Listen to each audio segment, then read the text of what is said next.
Warning, the following stunts are done by trained professionals. Actually, we're not trained. Robbie is just a dumbass and decided to do a drunken fantasy football podcast. The thoughts, opinions, and takes are ours and ours only. It is not our fault if you lose in fantasy football or sports gambling. Viewer discretion is advised.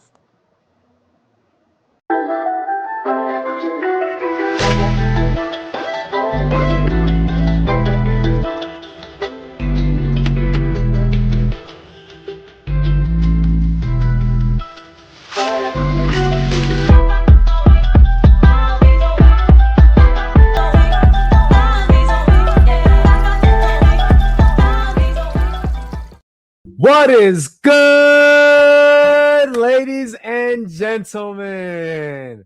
Welcome again to your favorite Friday night fantasy football and sports betting live stream podcast. That is Rumboyz After Dark. Thank you guys for tuning in. As always, make sure that you start your evening off with giving us a like. We greatly appreciate all the love and support that you guys provide us. Dive off into the live chat. Hit us with your takes throughout the discussions that we choose to provide you throughout the night. I do have a show sheet. I might go off the rails a little bit tonight because I'm feeling a little good tonight. I'm feeling a little hyped tonight. And then also, if you are brand new, please subscribe to the channel. Tell the algorithm that more people need to keep, adding this to their arsenal of content of which they choose to enjoy. Before we get started, I do want to shout out Shop GLD. You can go ahead and head over to Shop GLD, get your GLD just like me. It comes in this really nice box. Oh my gosh, it's a box. What's in the box? Your present. Comes in this really awesome pouch, all right? And then you can keep all of your chains and your jewelries in the pouch and in the box, and it makes a nice little keepsakes as well. And then you also, of course, have your ice. You stay iced out all year round, repping your favorite sports teams from NFL, NBA, MLB, NHL, NCAA, and much, much more. March Madness is around the corner, so y'all definitely need to be going and get some of them college things. You know what I'm saying? Also, I do want to shout out our own merch. All right, you see I'm rocking one of the mini Rumboyz hoodies. This is the one with the design on the back. You guys could actually see the full pictures and everything on my Instagram and my TikTok because I ain't on the other app, the Bird one. So yeah, you can head over to my Instagram, you can head over to my TikTok, and you guys can check out some of the custom merch designs that we have dropping. These I package and ship and design myself. All right, do all the fucking work. Put my ancestors' genes to use to stitch y'all hoodies. I don't really have to do all that much work, but for real, make sure you guys show love to the merch line. Without further ado, I do have to get into the cast and crew. We have a special guest, reunited, and it feels so good. His team is heading towards the playoffs, ladies and gentlemen. Give it up for the patron saint of fantasy football, Saint Pat FF. Oh, shit. Cheers to me. Cheers to you, all the wrong boys and girls. What to do? Dilly dilly. We're doing it like that. We're showing up. We're here. Oh, we're here. I'm locked in. I'm locked in. Babe, okay. Another beer. Yeah. Okay. I'm locked in. We're all right. So we're just diving right in. So right now, I'm a Green Bay Packers fan. But I can't get Spotted Cow in Michigan. I have a 24 pack that I have not opened just now. So how many are going to be left at the end of the night? I don't know. We'll see. What's the name of that again? It's New Glarus's Spotted Cow. So it's one of the few things that they'll have on tap at Lambeau. They'll have your Bud Light, they'll have your Coors Light, and they'll have Spotted Cow. I have lost the Benjamin chat. Oh no, it's right here. I'm gonna have to try that. Next time I'm up there. You can only find it in Wisconsin. I was up in that region for Shout out to the homie Mike, the homie Avenge Nerd. I was up there for Nerd's wedding, and I think there might have been some of that actually there because there was everyone from Wyoming that you could have possibly met. There were so many people from Wyoming. I had never met so many people from Wyoming. You ready to dive in and do this thing? Absolutely. That's what I'm here for. Bro, first off, happy to see you. Happy to be able to do a show with you again. I know the Taco's going to be able to jump in. But him and I, we do a Tuesday night show all the fucking time. I'm happy to have this opportunity with you. So before we dive in, I'm going to just do one more. Cheers to me. Cheers to you, all the Rumboyz and girls. What it do? Dilly dilly. Dilly dilly. All righty.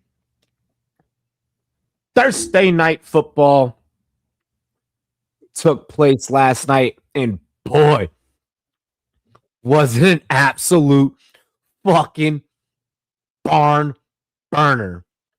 Let me just start by saying, is it too late to apologize? Too late. See what I just did there? For Kyle Pitts managers, him finally showing up for fantasy managers after years of just singing his praises. He finally actually shows up in the biggest moment, in the most important moment. Does this erase all of those years of pain and being made fun of and being trolled? Or is this just a case of perfect timing?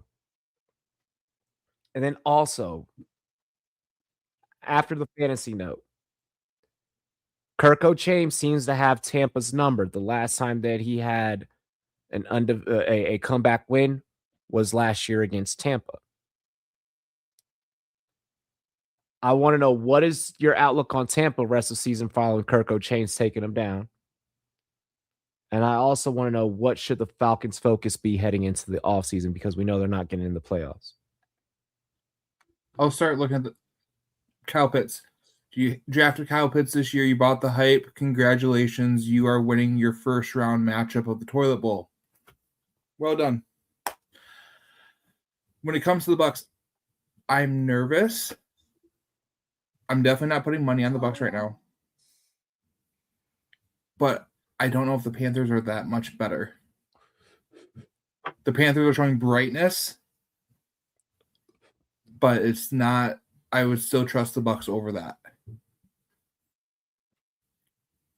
Anything can happen in December football, but it's still the Bucs division. You lose on a short week by 1 point. So first off, I'll take the fantasy angle. Kyle Pitts is just a matter of perfect timing. We have yet to see a quarterback do that with Kyle Pitts sustainable. Fantasy managers that were able to take advantage of Kyle Pitts this week, and Kyle Pitts being able to be a key piece, it probably more than likely the glaring piece that gets the Kyle Pitts manager into the next game, heading into the rest of the playoffs. Good on you. Good start. Are you probably going to be able to do that rest of the playoffs? Maybe not. I could very well see this from a fantasy football standpoint, this being a situation of, fuck, you gave me 45 last week. Why couldn't I get at least 17, 20 the following week? Why did I only get 8? And I think that it is very much that range of outcomes, that much volatility when it comes to talking about putting that much faith in a player like Kyle Pitts in your fantasy lineup. Absolutely. Kyle Pitts never felt like he lost you any weeks this year. Facts. But he did not win you any weeks. Absolutely. Until right now. And so if you're drafting someone in the top 5 or 6 rounds and you're sticking him in your line because you're not replacing him with another tight end, there was maybe 1 or 2 tight ends this year that would have been worth maybe putting above him. Weekly start. This wasn't even And a so he ceiling. was in your lineup. He was set it and forget it, and you got what you got. Yeah. He didn't win you anything until this week. Yeah. Two things can be true at once. He didn't win you games. He didn't lose you games. You didn't attribute wins to him, but you didn't be like, oh damn, Kyle Pitts lost me this week, as if you normally would. I look at this more as a outlier and a fluke game, and less of a that's the ceiling game.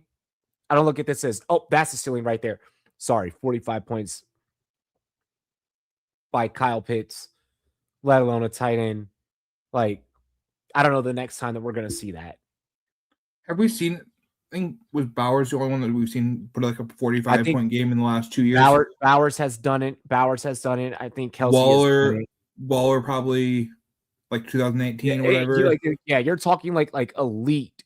Like one or two times every other year. Yeah, it's not like this isn't a thing that happens like all the fucking time. Like, and then Leafs brings up better team did not win. Bucks offense, no issues. Squad is back to defense. Defense is a concern. Weak pass rush. Linebackers are ass.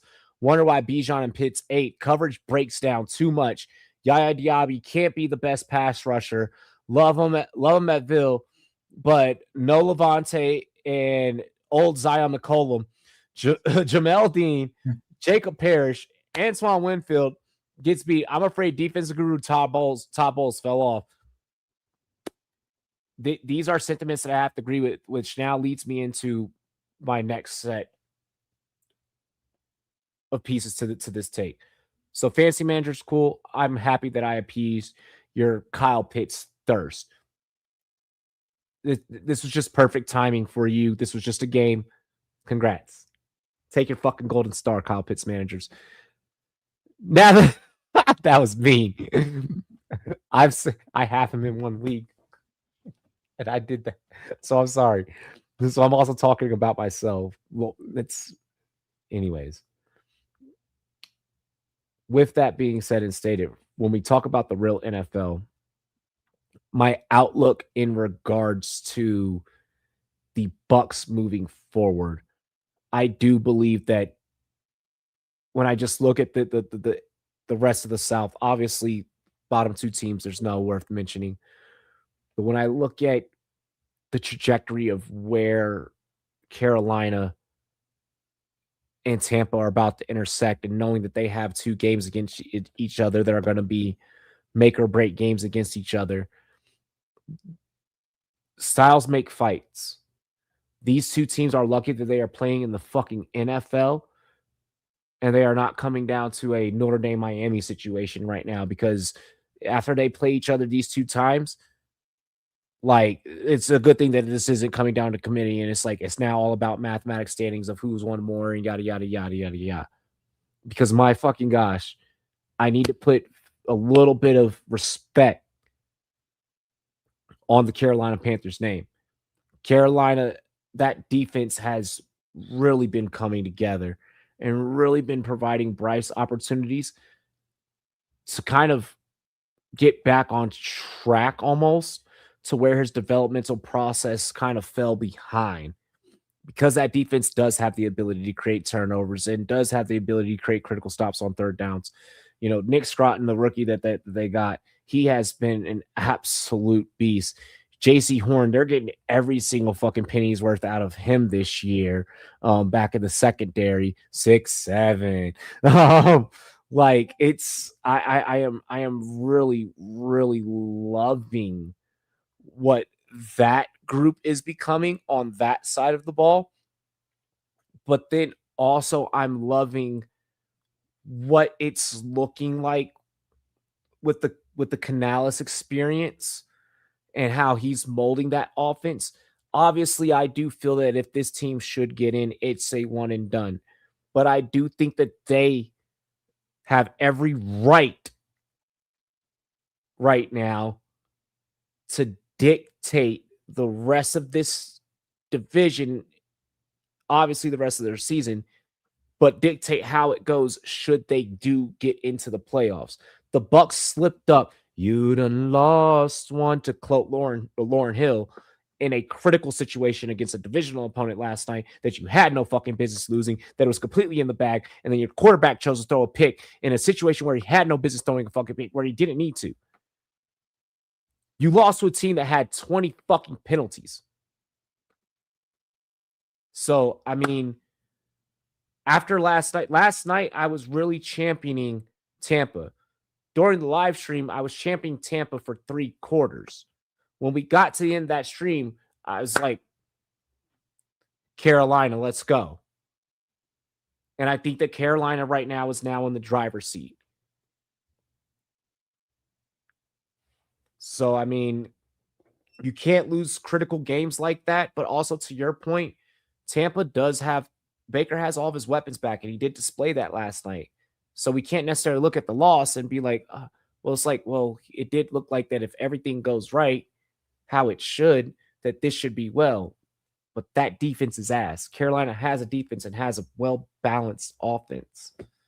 It's like, if I had to pick the lesser of the two evils as of someone that just wants to watch good football, I'm sorry, Tampa, you pissed me off last night.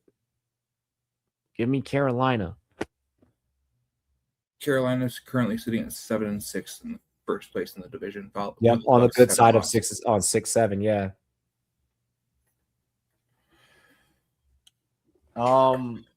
Did I say was that you know? Yeah, fair. It's fair. I think the head-to-head between those two is ultimately what decides it, and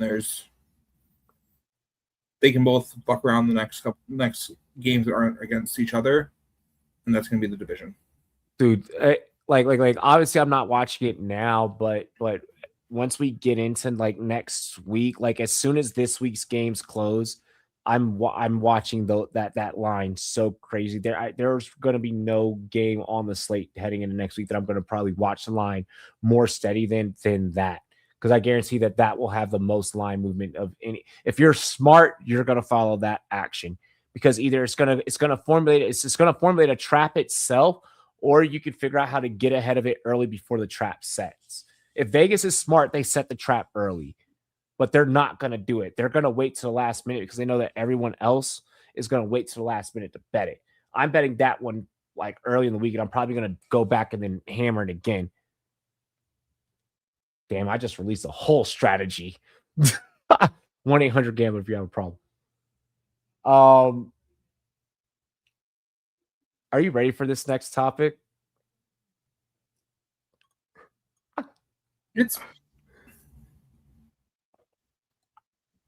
I'm right here. I'm right here in it. Like, my radio shows are out of the east side of the state. Just firing off. It's everywhere. There's no way we are not talking about the biggest scandal in college football. And unfortunately, again, this surrounds Michigan. Michigan football head coach Sherrone Moore found himself in an entanglement with a Michigan staffer, which led to him, just to summarize, going off the deep end and getting fired from the school as being the head coach. Let me get your thoughts on the situation and how can Michigan bounce back following this debacle, and how long does it take Michigan to bounce back? So there's lots of theories on this one. How much is fact? How much is not? We don't fully know. We don't know. We don't. We know that he's in jail. We have a married man. We know that he's in jail. Did charges come today? I think the plan was today for charges to be dropped, or to be officially released. This is so hard for me to actually okay. Yeah. So this motherfucker, worst kept secret. Everyone knew about it, but there was never enough evidence to bring anything. So essentially, he gets fired for cause for a relationship with someone on his staff. Just your levels in power structure. You're not going to fuck with that. So he gets fired for that. Goes home, tells his wife, and essentially gets the point. Do you think he just said, "Babe, I got fired," or do you think he told her everything? I think he led with "I'm fired." Okay. Or I lost my job. Something like that. Keep going. You know he didn't text her. He kind of looks like... Keep going. Then, so he leaves his wife and goes to confront the staffer that he was in the relationship with, threatens to kill her and kill himself. Bro. Leaves there. Now there's warrants out for his arrest due to him threatening to kill people. So he's being searched for by the police. His wife gives him up by his location on his iPhone. You can't make this shit up. They arrest him. He gets transported between like 2 or 3 different counties and police like structures.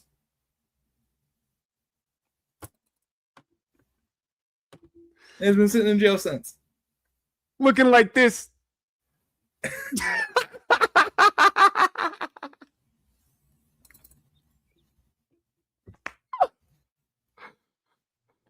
Bro, like it's wild.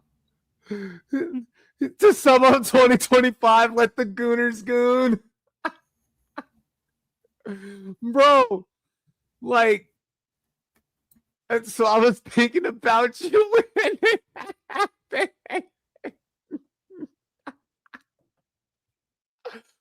Bro, all right, so here's my thing. At first, so from my standpoint, because we know that I'm a Hokie, I'm in the ACC.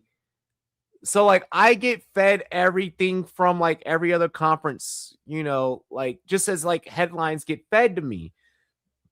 I'm not getting backstories first. To my knowledge, I don't think that anyone knew a backstory first. I think we all just heard Michigan head coach fired Sherrod Moore. And we were like, and then you heard like, arrested. No. At first I was like, I just got fired. Mm-hmm. That was the first headline from ESPN. Yeah, Shefty was the reported only headline. Mm-hmm. So like at first I'm like, this is weird. Like, I mean, like he just got you like a Natalie, like what's going on? Like, you guys just one of the first things that I said was you just overcame a scandal and then came back and got a national championship. Why would you do this? And then the aftermath. At first, the first report was assault. I was like, oh God, like, look, excuse how I put the shadow, like, nigga don't beat somebody's ass. Like I said, you done definitely put some hands on a white person. I didn't know if it was a female or anything, but I did assume. I was like, oh, white woman's definitely involved. I was like, this is definitely not about to end well. I was like, somehow white woman involved. Yeah, they just said assault.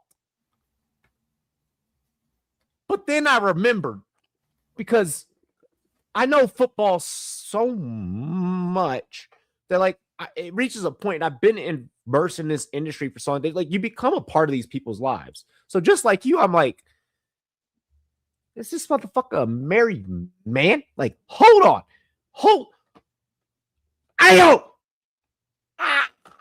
like hold on. So now I start putting. I'm like, so this motherfucker was definitely cheating before we even get the report. So then, like, get another notification. So this is what happened. Bro, first off, not to even pull this card, but if you look like us, you have no business walking into any place. If the door is closed, you don't just unless it's a store where other people are at, you don't just walk in. You forced entry, so that's like your first crime. That's your first crime. You forced entry. As someone that, first off, if you have mental health, whatever, I've already told you guys, call the number. A butter knife. We know anyone that's ever been there. We know that you ain't really, even because you had to grab a pair of scissors. You had to grab a pair of scissors. A butter knife. You knew that you wasn't even going to be able to do it. You knew. You really thought that you was going to be able to break into a white woman's house and cry for sympathy? And she wasn't going to be like, nah, nigga, I'm calling the cops. You crazy. And then you was going to get away with it? You just going to be able to walk away scot-free? No, you deserve to be in jail. You need to take a chill pill. You're going to get out. They're going to release you after they figure out that you're no longer a harm to yourself or no one else. But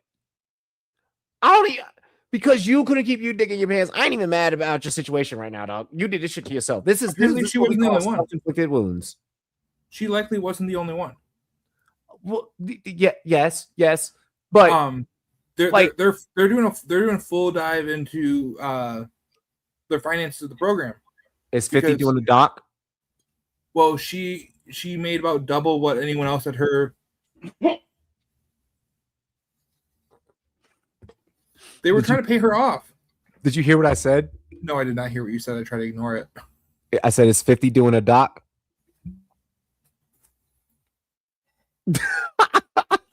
Yeah, so she went from making like $48,000 a year as a staffer to $96,000. Like they were trying to cover it up, bro. But I think the bigger thing is Ward Manuel, athletic director for Michigan. He's got to go. Oh, the AD is so gone because isn't this his second scandal? So this is in like 8 years. So this is following Connor Stallions. Yep. Jim Harbaugh. Sharon Moore.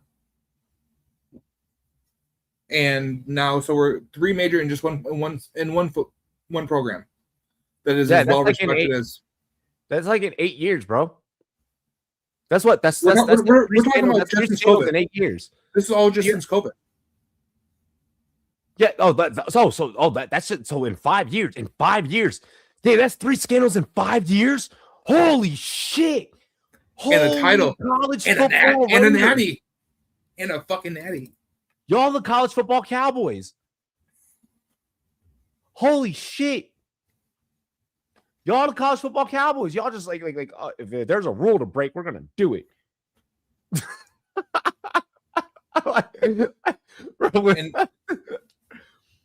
And now there's talks of what Bryce Underwood is gonna do. Does he transfer out? Does he leave? He has to. I mean, he's got.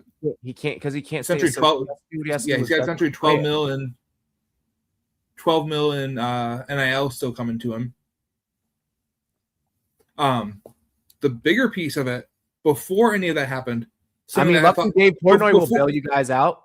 The day before that all dropped, Michigan went out and hired a new QB coach for him for development, and thought that was going to be the big thing because there was no mention of like firing the previous QB coach. They're just like, this was fucking shit. We didn't develop this kid. We went and paid all this money for this guy. Amazing guy from Michigan. But like, yeah, we got to figure out how to develop this kid. Here's a brand new QB coach. The interim head coach that you guys have, Poggi, he looks like he fucks lot lizards. I'm plotting that to be your next scandal. I'm plotting that to be your next scandal. How many beers do you think he could drink in one sitting? Fuck time. He can down some. It's probably like 15, right? Oh yeah. He can down 15 easy. 15 and spit at the same time. Like on a good day. Give that man 15 beers and a couple of upper deckies. He's good. You remember one of the first Hard Knocks Charger. for Cleveland Browns, and they had the one big bellied coach. Yes. And his hut call. That's Poggy right now. That is Poggy, bro. Bro, that he said that is a body. Yeah, Poggy, but Poggy only is built like a fucking vending machine. If that Browns coach had taken Ozempic for a year first. So just a little more, less round, more built out. I can say that I'm a big guy, bro. We have bit down on this topic. No pun intended. No, one last joke that I gotta make. When the 30 for 30 comes out, when the 30 for 30 comes out, if it's not called From the Big House to the Big House, we did something wrong. Hey, ESPN, I know he said a 30 for 30. ESPN, back away. 50. Get at us. 50. Holla at me, Curtis. Holla at me, Curtis Jackson. Let's talk business. G-Unit. I'm with the shits, bro. We get what if you think what you did with the Diddy doc, let me lend you my sports journalism and creativity. We got the Sharon Moore on the way. Diabolical. It's purely diabolical. You ready for the next one? Bro, we are running it. We are running it. Before we get into the next topic, I got a hypothetical topic that I want to run. I was going to kind of throw this on the show sheet, but because it's you and I, and like we can like just kind of like play ping pong so well. Yeah, this is great. Like your chemistry has helped buy me extra airtime.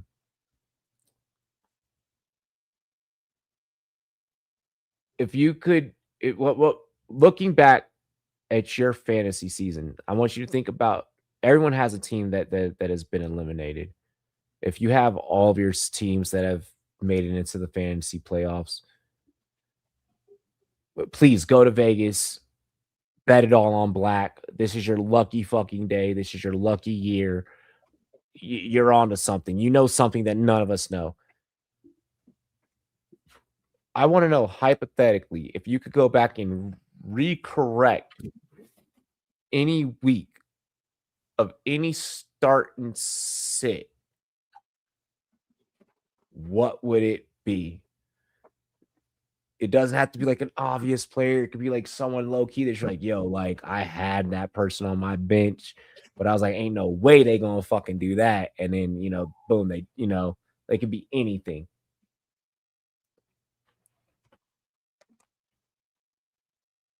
I want to say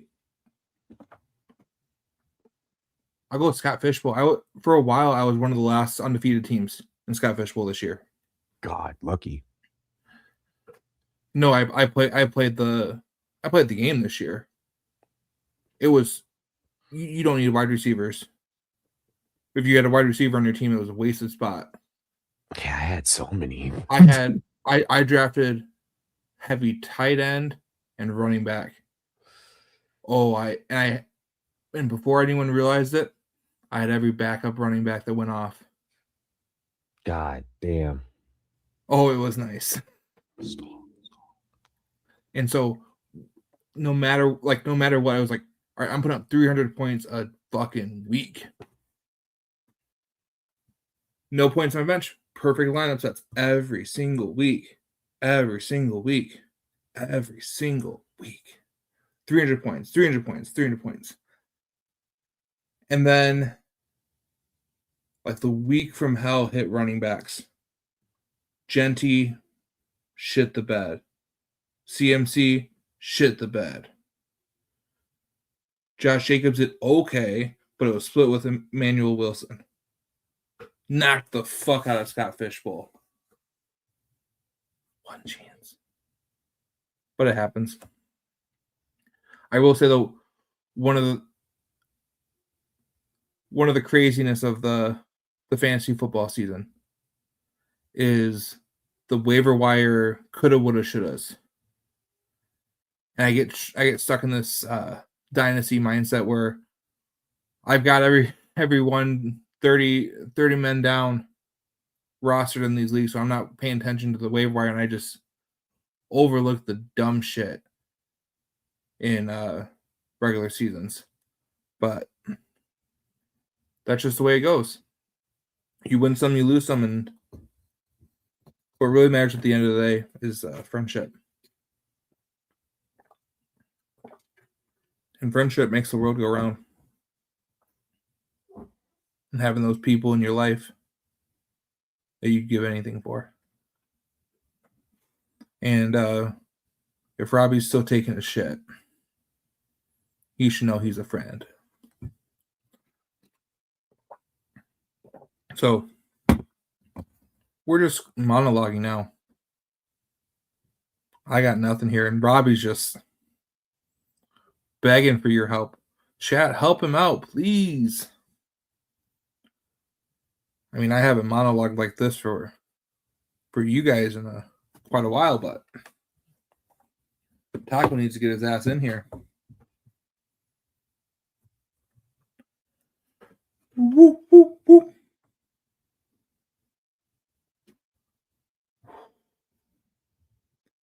I think 2016 Chino Hills was, I think, a better team. I don't think the Mount Vert team we have enough information about. I think the COVID season cost us a little bit more information, more opportunities for that team.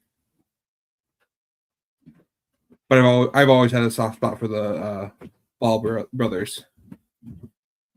I think if it wasn't for their dad, I think they would have been a whole lot better. I think they've been a lot more respected in the NBA. They'd have been seen as the guys that could make these crazy shots and take over games. Yep, exactly, Leafs. That public school aspect of it. And like I played high school ball, had a chance to play at college, and their level of high school ball was easily, I'd say probably the equivalent of low D2 in terms of just pure level and athleticism. 12 men deep. But I don't think they were anywhere near as disciplined as the college team would have been. But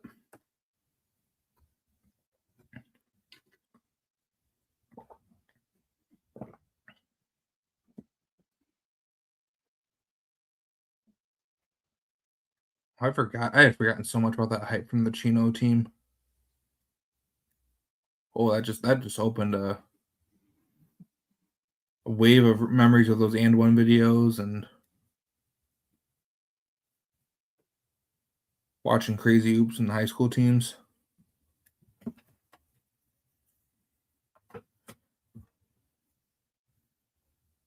See, I was a basketball center, 16 points, 16 rebounds. Oh, ball is life. Yep. Ball is life grew out of those ball boys. That got them a lot of their first viral videos.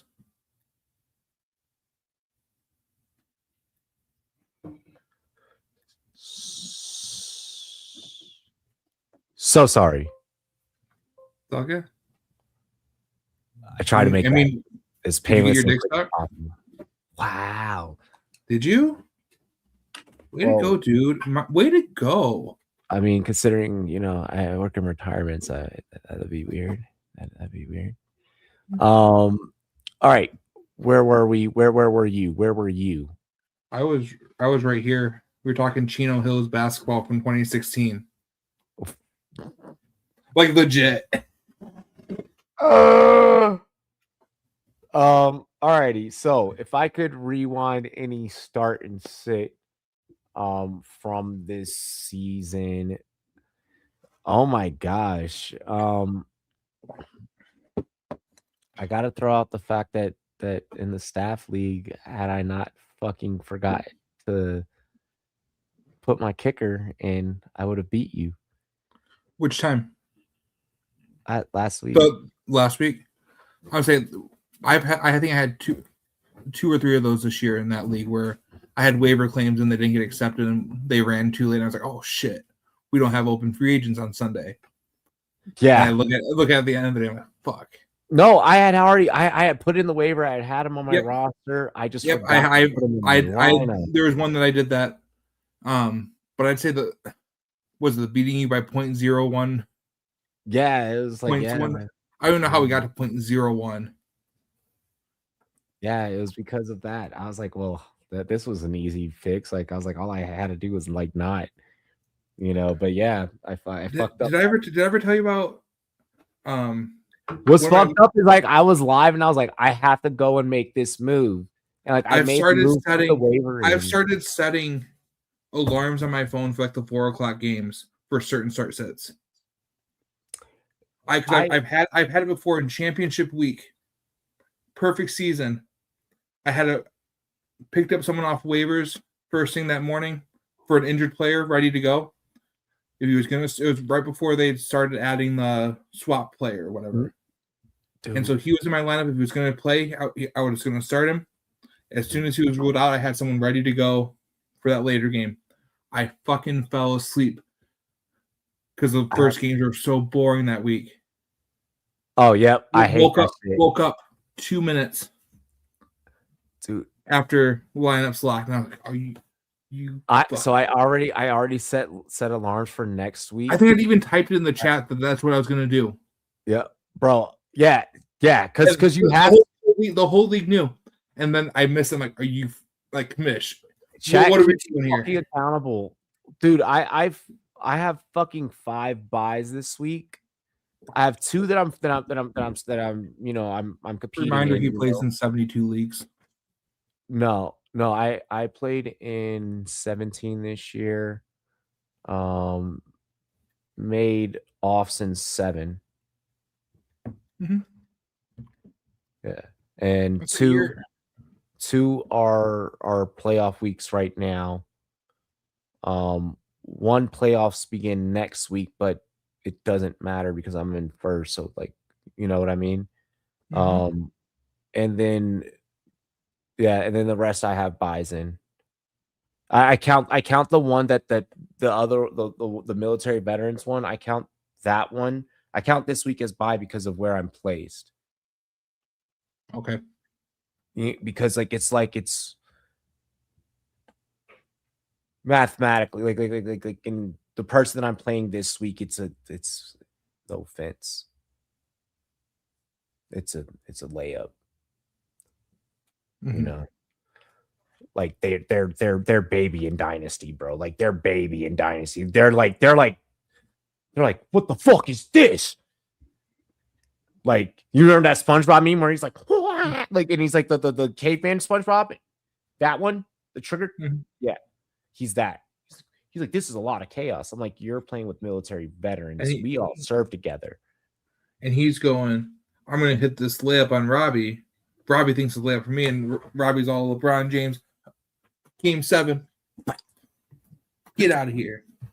Off the glass. Let's get into our very next topic.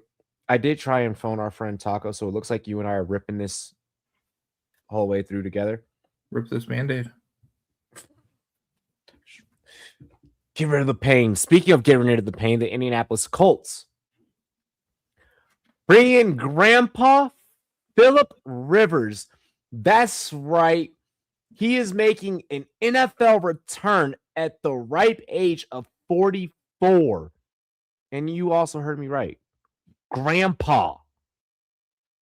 This isn't a joke. He has a grandson. Is he 45? That's Joe Biden. Holy shit. On a Phillip Rivers card. More or less than 127 and a half.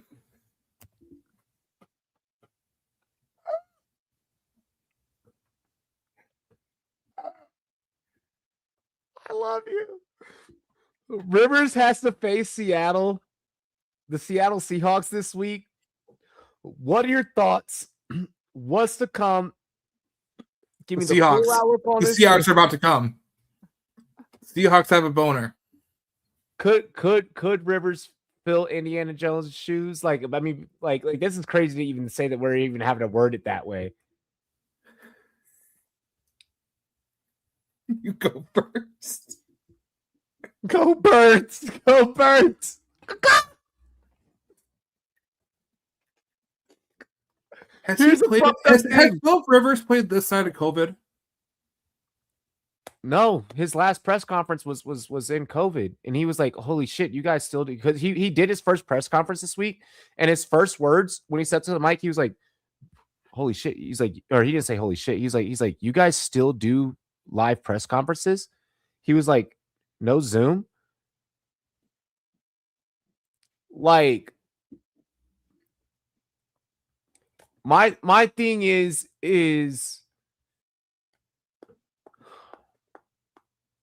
all right. Yeah, 2020 was his last season. Yeah.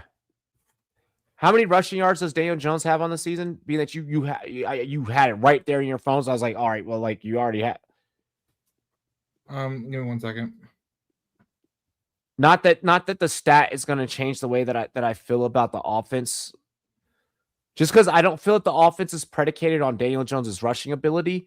So I want to ask you this question. So Daniel Jones in 13 games this season, over or under 350 rushing yards? Under. Over under 200 rushing yards? Under. Yeah. He's only got 160 rushing yards.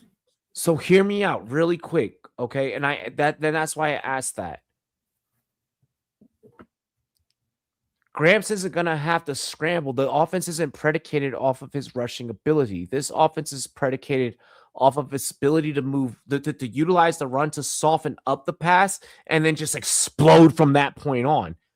Well, you have Jonathan Taylor, who is perfect for that, i.e. why Atlanta didn't take over the game earlier last night, to go back to what we mentioned at the beginning of the show. Had Atlanta just allowed Bijan to Bijan the whole fucking game, they probably could have taken control way sooner. If I'm, hear me out, as an offensive coordinator, football mind to football mind, I open up maybe my first drive. Maybe it's not to be a scoring drive. Maybe I just spam the run to start softening up the middle and start abusing and start softening that up. Then the next drive, I open up, first down, run, second down. Now I go screen.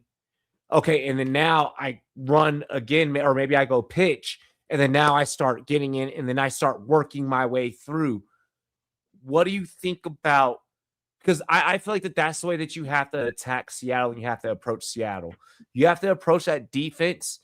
You have to hit that defense more than they are willing to hit you, but you have to have, the problem with Indy is that they don't have a two-back system to keep it fresh, but you have a bell cow to where it can counteract it, to where maybe you don't need the two backs and you don't need the extra set of fresh legs, to where maybe JT can be enough, even against that good of enough defense, to then open up the pass, which is what Rivers is really good at. And maybe this is a Tyler Warren day because Rivers looks at Warren as, I don't know, Antonio Gates. Like, Disney Channel shit, bro. If Seattle plays off in his own, Philip Rivers can pick it apart. Mm-hmm. If it's man where the receivers have to read anything and he's having to actively read the defense, I don't trust him to put the ball where only his man can get it coming off 1 week of practice. Yes. And coaching high school football, God. So can he read a defense? Can he read his own defense and these looks? Absolutely. If I'm able to do it through a laptop and not be accurate 100% of the time, he can do it. Defensive schemes have gotten better in the last 4 years. The game has shifted into much more of the play action, much more that short shit. So he's got to find his guy and just hit him on those short passes, hit those routine things. I'd rather Drew Brees his final season. If he can just whip it in there.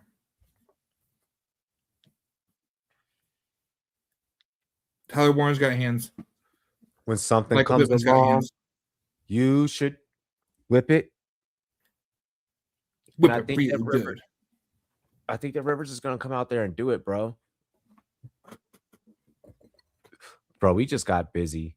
Like but no, I actually low key look forward to this game.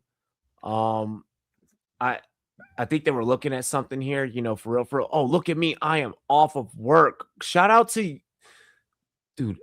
There are times when, dude, well, I'm so happy that I was able to do this with you. Like, yes, like I got through the first half of the shift without even realize. All righty. Here, let me just log off really quick. All right, and then I will complete my logging off as we get into halftime. No, not even from a betting standpoint. I haven't looked at the line for this game yet. I'll probably, you know, maybe I shout it out during best bets. Maybe one of us shouts it out during best. Maybe neither of us don't. Maybe this is something I have to talk about Sunday. Who knows? So I do look forward to this one. I think that this is going to be entertaining for the generation that didn't get to see Rivers play. I know that Rivers said that he said that one of his daughters came up to him and they're like, "We never got to see you play, or why'd you stop playing?" Something to that effect in his press conference, and he was like, I'm old," and he said his older kids were like, "You're really about to go the fuck out there and do that?" So I'm excited. I'm excited for as long him. as they don't hit him like Cam Newton, we're good. Yeah, like, bro, I don't think that it's gonna be no like type of like percenters like type of like hits or nothing like that. Like, it's not Aziz that's coming after him. I mean, don't get me wrong, the Seahawks, the Seahawks are a respectable organization. Like the Seahawks are class. If they take any type of cheap shot, I think it brands them as a dirty team going forward. Yeah, this isn't the Houston Texans that we're talking about. Like, you know, and that's no slight to my Texans fans, Matt. You know, that's no slight to the Texans fans. Look at that. And now we're back double screen. Oh my gosh, it's so nice to be able to actually see you, the chat, my lines that I'm going to gamble on, everything. Other than that, before we get into the second half, anything else that you want to add? Seahawks do like to run 7 DBs. That's just absolutely egregious. They just don't give a fuck. I mean, if the Colts defense doesn't come out well, the game's gonna be 17-0, middle of the second, and the game's over. I don't think they run him out there. Pat, you're so smart. You're so smart. Why did you just inspire me to just think about Colts first half spread, bro?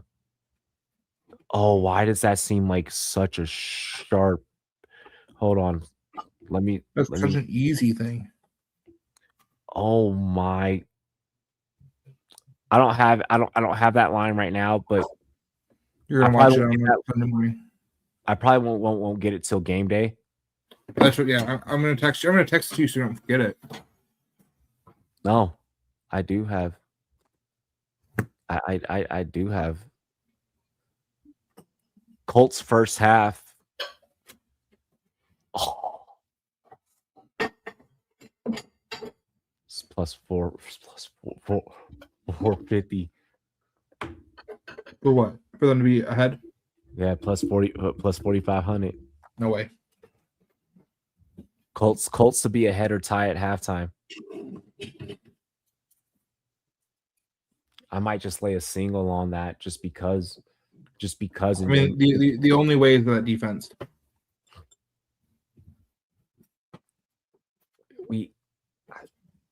Anything is possible. This is the NFL. I've seen guys come from being on the practice squad and then coming back and like making a name. You think after everything that I covered this sport. For the last 8 years I've done a podcast on the sport. You really think that I'm about to think that a 44-year-old grandpa can't come in here and at least cover in the first half? Come on. knowing that defenses don't really really tune their shit up until like the second half. You know what this feels like? It feels like one of those sports. You remember that baseball movie, The Rookie? Yeah. That's what it feels like. That's what you're trying to inspire out of this, except for Phillip Rivers is actually a Hall of Fame quarterback. Exactly. That's what I'm like. I mean, yeah, he probably could. Like, yeah, he probably could because of how competitive he is. Yeah, yeah. Like, if there's anyone that could, he could. What do you think that interview was like when they were talking to him about like, hey, before we give you some money, what can you do? I think is he going full Uncle Rico outside of Indianapolis? I think it was, I don't care what the money is. If you need me, I'm here. I think it was fuck it, let's ball. I really think it was that. I think it was fucking ball. Like, do you think their ownership was at his Thanksgiving Day game? No, I think that it was saw him throwing to the great grandkids. I think it was a random, and it was a let's go. I think it was a random. Let's run it. The phone just rang, and he was let's run it. I think he's cool as the other side of the pillow. Shout to Stuart Scott. I think he's cool as the other side of the pillow. All right, you know he's probably still got a landline. You know he's got a landline. Like he's got to have a landline. Oh my gosh, you're diabolical for that. Imagine like your kids setting you up with their friends to prank call you for this with AI shit, calling your dad to offer him a spot on a team.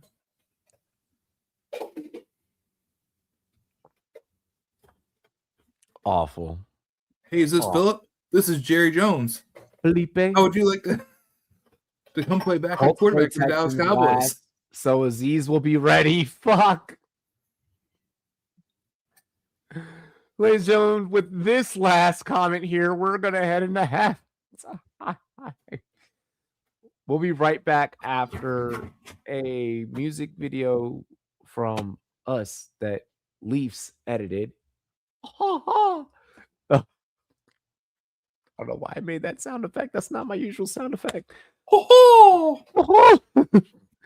And then right after that, quick commercial break of one of the playlists that you guys can check out on our channel, and we're gonna run it with the second half and get the fuck out of here because it's gonna be a big betting weekend. Like we have Army Navy.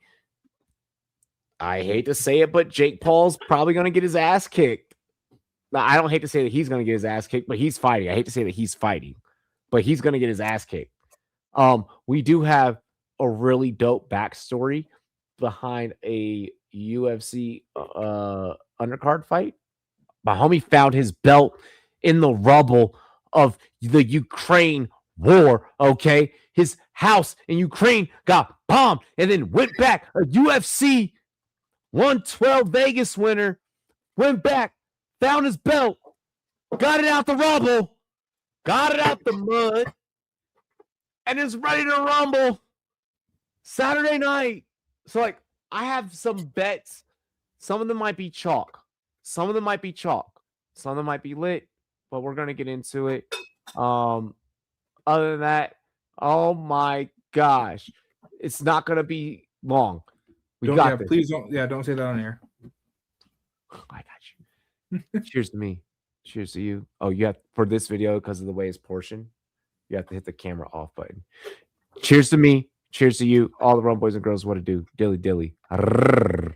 Yo, tune into the Rumboyz, where the fantasy kings reside. Rumboyz Robbie dropping jams, got the league on our side. From the waiver wire to the trade block, we scheming like pros. Building squads to smash the books, watch the haters hit the road. Prop bet popping off, we cashing on the underdogs bark. Vegas lines getting crushed, leaving Sin City in the dark. Over on the yards, out on the picks, we calling it precise. Rumboyz Network got the sauce, turning dubs into a vice. Rumboyz, hype train rolling through the grid all night. Setting lineups lineups that ignite. Winning league, it's feeling right. Beating Vegas every Sunday, stacking chips like it's our throne. Dilly dilly to the doubters, pour it up, we on the zone. Rumboyz, fancy fire. Rumboyz, bets on fire. From the pod to the payout, we the squad that takes it higher. Dilly dilly.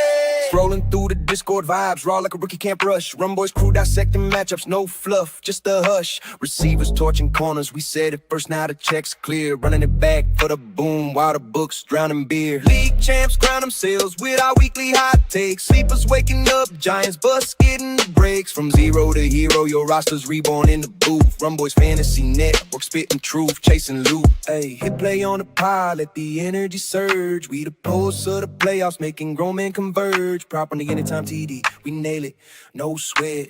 Vegas sweating bullets while we feast on the bed. Rumboyz, hype train rolling through the grid all night. Setting lineups that ignite, winning leagues, feeling right. Beating Vegas every Sunday, stacking chips like it's our throne. Dilly dilly to the doubters, pour it up, we on the zone. Rumboyz, fancy fire. Rumboyz, bets on fire. From the pod to the payout, we the squad that takes it higher.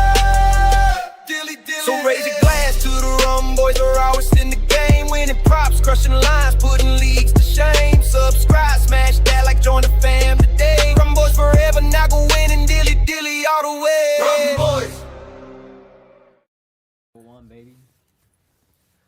What is good, ladies and gentlemen? It is your boy El Capitan Robbie J of the Rumboyz Fantasy Sports Network here at the NFL Players Association 2019 Rookie Premiere with Nate Bosa, with my co-host Ty Boogie. All the Rumboyz and girls out there tuning in, we are sitting down with the number one draft pick, the one and only Kyler Murray, Dwayne Haskins, Hollywood, Drew Lock, no other than Andy Isabella, Miles Boykin. We are sitting with Benny Snell Jr., Easton Stick, Bryce Love, UGA's own the big dog of the Bulldogs, Riley Ridley. How you doing? It's Friday. We all got jobs. We got an interview to do. National championship winner, NFL draftees, TJ Hawkinson, Iowa Hawkeyes. What is good, brother? Hey, it's good to be here. Hey, welcome. ACCR, right? Oh, you already know. Hail to the Redskins. I gotta ask, you're gonna play the Browns? Like, are you gonna just burn them again? What you think you do? I mean, I think the media put us against each other. I like them so. You're friends. We were in a hot tub time machine, bro. Yeah, he's cool. He plays video games just like me. That's what he really do. For me, be able to break the all-time rushing leader in 3 years. You know what I'm saying? Shout out to the UK O-line, man. Y'all did that. When you wake up in the morning, you don't want to have to feel like you're doing work. Exactly. You want to feel blessed and excited to do what you're doing day in and day out. And I can truly say that. As always, ladies and gentlemen, cheers to me, cheers to you, all the Rumboyz and girls. What it do? Dilly dilly. That was live, man.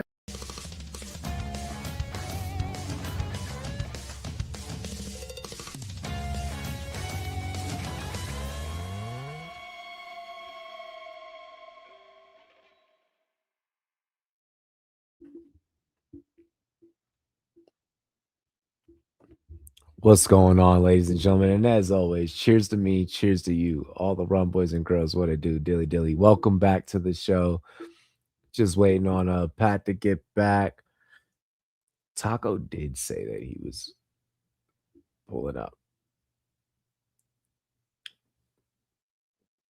I am purely letting you guys know if they let us know.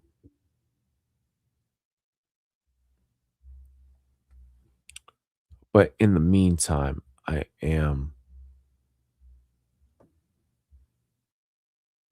think I just heard my wife pull up. Oh, Lord. I am going to start looking into my props. What up, buddy?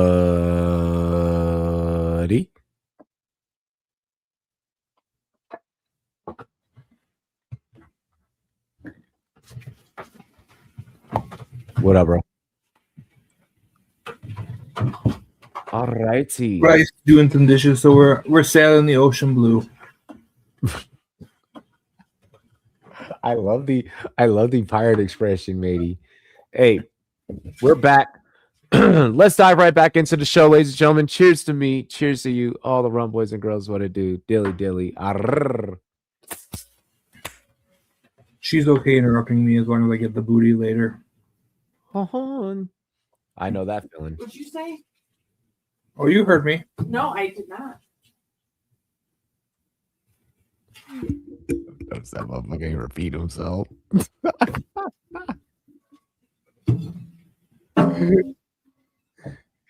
To throw it at me.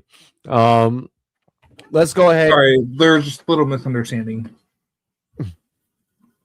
Let's go ahead. Let's dive right into the very next topic. Cincinnati Bengals starting quarterback Joe Burrow recently revealed that he is considering retirement, stating, "If it's no longer fun, why keep playing?" That's just a short sentiment of the feeler that he put out there. How could things look for Cincinnati should Burrow make this decision? And is it possible that this is just talk to maybe get Cincinnati to obtain an offensive line, or maybe move to somewhere that has an offensive line? Yo, he did not just, "I'll be missing you."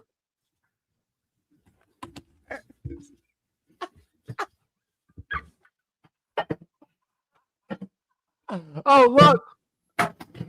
Taco, scroll down to the Joe Burrow topic. Jump in.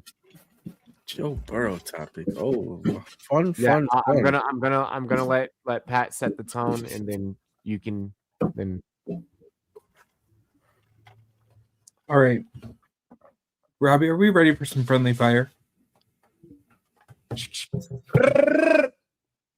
If this ain't the most millennial shit I've ever heard, coming from how much money has he got? 100 millionaire. He is fully guaranteed what? Couple $100 million. Andrew Luck. This is I'm not enjoying it, so maybe I need to find a new major. This major got hurt, so I'm going to change my major. Or, you know what? My boss is asking too much of me now, so I'm going to go find a new job. I'm just not into it anymore, so let's find something else to do. I'll just go play golf. I don't want to play with you no more. I don't want to be friends with you anymore. Take my ball and go home. Jamar Chase is like, what the fuck did I do? Bro, for real. T2. He's like, we were all going to do this. We were going to LeBron, Wade, and Bosch this in Cincinnati.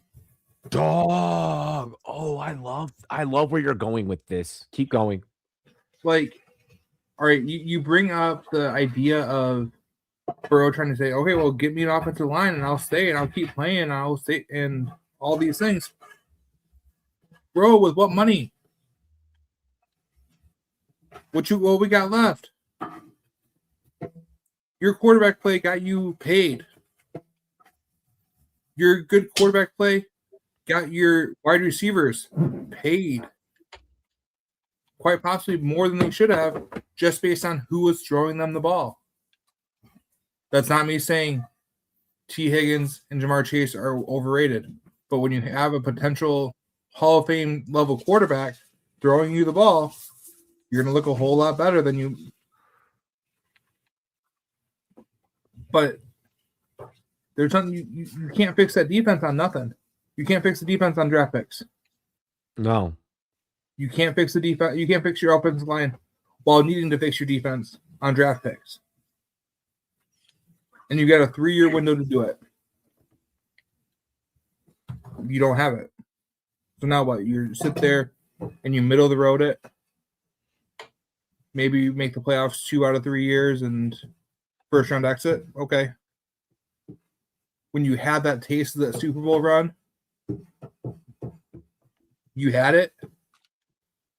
And that's the closest you're ever going to get again.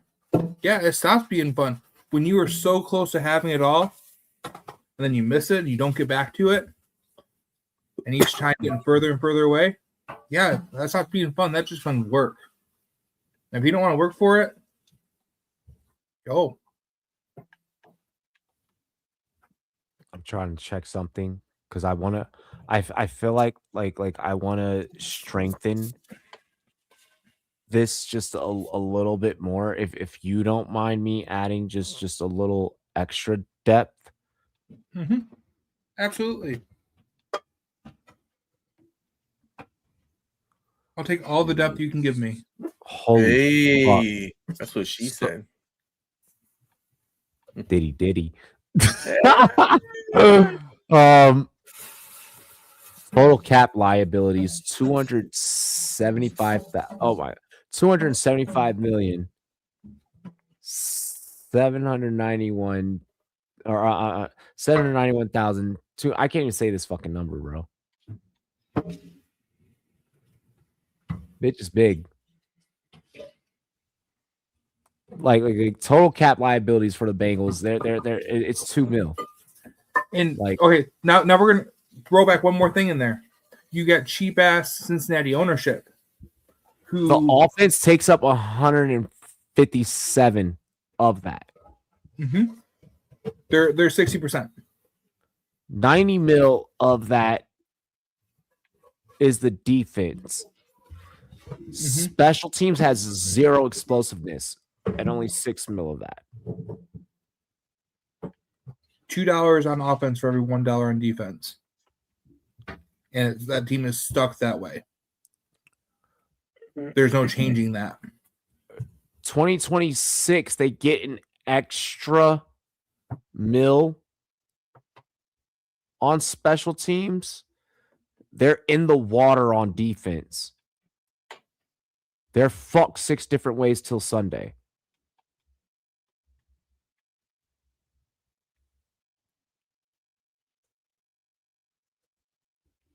So it's either, oh my gosh, I don't know. I don't know how you even solve this situation.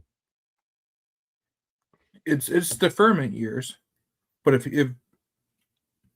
this ownership was cheap, they don't run the risk of adding on more money and more. I think you have to bite the bullet at some point, but we're not realistically talking. Money Joe Burrow's not leaving the league anytime in the next 2 to 3 years. That's not what he's talking about. That's not happening. So you believe that this is just Burrow trying to be like? I think this is smoke. Taco. This is smoke. This to me feels like Andrew Luck 2.0. This to me feels like respectable. When Stevie Franchise got drafted by I think he got drafted by like Toronto or some shit. It was like, I'm not fucking playing there. This is a player trying to take ownership. Toronto was a very different team in a very different time then. You're right, but it's a guy that realizes, holy shit, I'm going nowhere fast. And goddamn. The construction of this roster was seen a mile away. Let's be clear.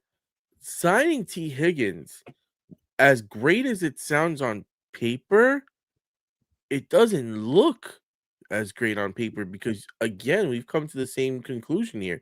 For every $2 on offense, you're spending $1 on defense.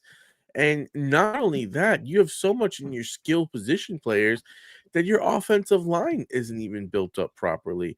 This is a team that indulged Joe Burrow or indulged the fantasy of, hey, we're going to build this offensive juggernaut. Fuck defense. We'll figure it out. We'll piece it together. And they're realizing, oh, shit, that doesn't work. And now that you're in that realization, you sit back and you look at guys like Carson Palmer and everyone else that's ever played for this franchise, and you say, I don't want to end up here for the rest of my life. You know, and this is where you start throwing those signals out, and you basically say, listen, I could be Andrew Luck. I could just fucking shut all this shit down.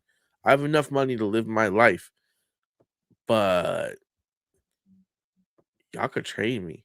And I'm gonna make it easy for you to trade me because I'm gonna show you that I'm not motivated to be here. I'm not willing to risk my career and my health for a team that is so poorly constructed that we will never have another chance to win a Super Bowl. And I am an elite player. So I think what he's doing is he's masterfully setting himself up for leverage. It's probably not going to be this offseason, but next offseason that you look at him possibly being traded. And you look at teams like the Jets and other teams that have positioned themselves with, you know, big amount of capital, draft positioning to have the necessary firepower to pull off a deal. And next year the Jets think have 3 first-round picks. Let me state this. I did deeper. I did dig deeper. And the Bengals' financial situation is actually heading into 26 not as bleak as we thought. And this is where I'll kind of like close up our conversation because I like how you brought that up. The Bengals are going to be top 8 in spending. They're going to have, surprisingly, believe it or not, this is one of those situations where we actually look at it, when we look at it by the numbers, in comparison to what the rest of the league has, we are letting what a lot of teams are doing and have done, and we're saying, and we're looking at what Cincinnati did during the offseason last season, and not looking at in the ways that it positioned them for this season upcoming. To your point, they can now afford an offensive line, so they can trade Burrow out of this. And I think that Burrow knows that they have the fucking money. So he's like, fucking spend it. I have notoriously roasted the Bengals for being cheap. And clearly being cheap is probably paid off for a reason because you're top 8. You're going to be top 8 and be able to, you know, spend money this offseason. You bring up a valid point in where it's like, okay, like, you know, maybe you can't get out while the going is good. But I mean, well, fuck, like, you know, see if you can still feed the beast. I mean, but you've also done a lot for the offense. Maybe spend a little bit on the defense because you only have to spend a little bit on the offensive line, and that's the only thing that you have to really get down. Then maybe you can kind of like make some things twerk where maybe in free agency you tackle 2 offensive linemen, 2 veteran dogs. You find you some dogs. But then in the draft, you go and you get you some maybe you find a cornerstone piece that has already been consistent there because you have to find some consistency somewhere. So you get your cornerstone piece that you've already found some minutia with. Bring in 2 vets, draft 2 rookies, and then have like some depth pieces behind that could just kind of fill in whenever injuries start taking place or whatever. So they're and that can be a recipe for some shit. They're gonna hit in the draft and they're gonna hit in free agency, and people are gonna want to come and play for Cincinnati. You're banking on this franchise on getting it all right. It's not about people wanting to come and play there. It's about this is 32 teams and only X amount of jobs open. I need a fucking job. But if you're not making a roster on any of the other 31 teams, that's not a selling point for getting stars and winning in free agency. Yep. Exactly. You look at a guy like Daniil Hunter. We watched what happened after this last draft. They couldn't sign their guys. You can't keep blaming it on players when it's the franchise, the same franchise has been involved every single time this shit happens. At some point, you have to say, "Hey, maybe the pipes are rusted, and all we're getting is dirty water." And they also They're did they're trying to injuries. force people to drink Flint dirty water. And they also did get plagued with injuries on the offensive line. They did. So but you I know mean, what? Like Frank Sinatra said, that's life. Like that's the life in the NFL. You know, almost every single week you're gonna come out there and someone might get hurt. Okay, injuries has never been an excuse for any team ever. So why we're gonna start making it now when Big Joe Burrow is sitting there like, fuck that, yo. The Rams need someone to replace the Rams need someone to replace Stafford, and I'm perfect. This is the part where I do, and I hate pulling this card, but this is the part where I'm like, God, I wish you put on a fucking pair of pads. If only you fucking knew that if only it were as easy as you make it seem. I wish. Oh, by the way, speaking of putting on a pair of pads, hold on, Pat. I know that you're about to dip out, but hey, to my high school, hey, to my alma mater, really quick, to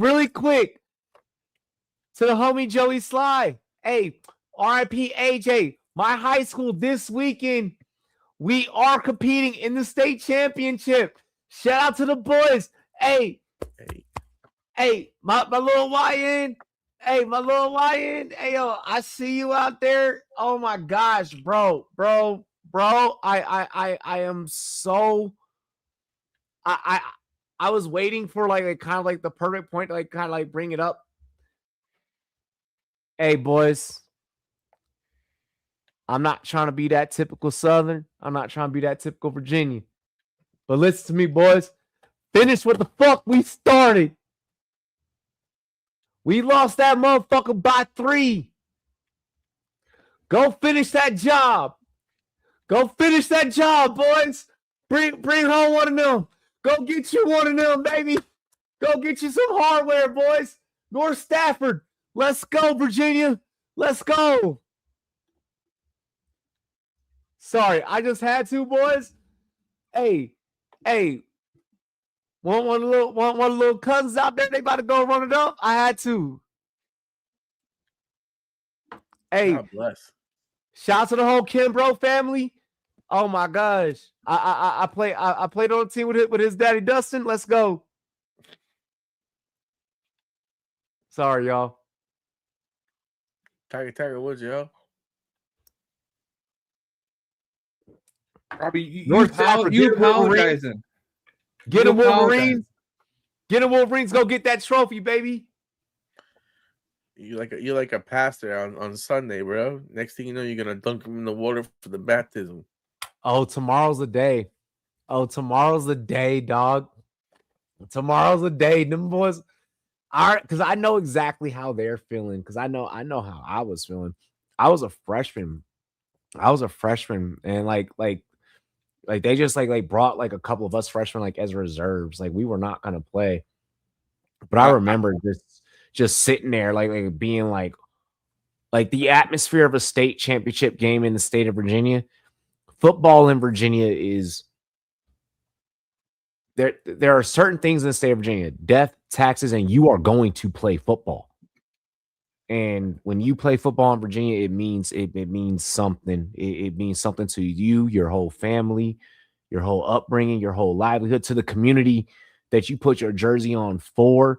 It means a whole lot.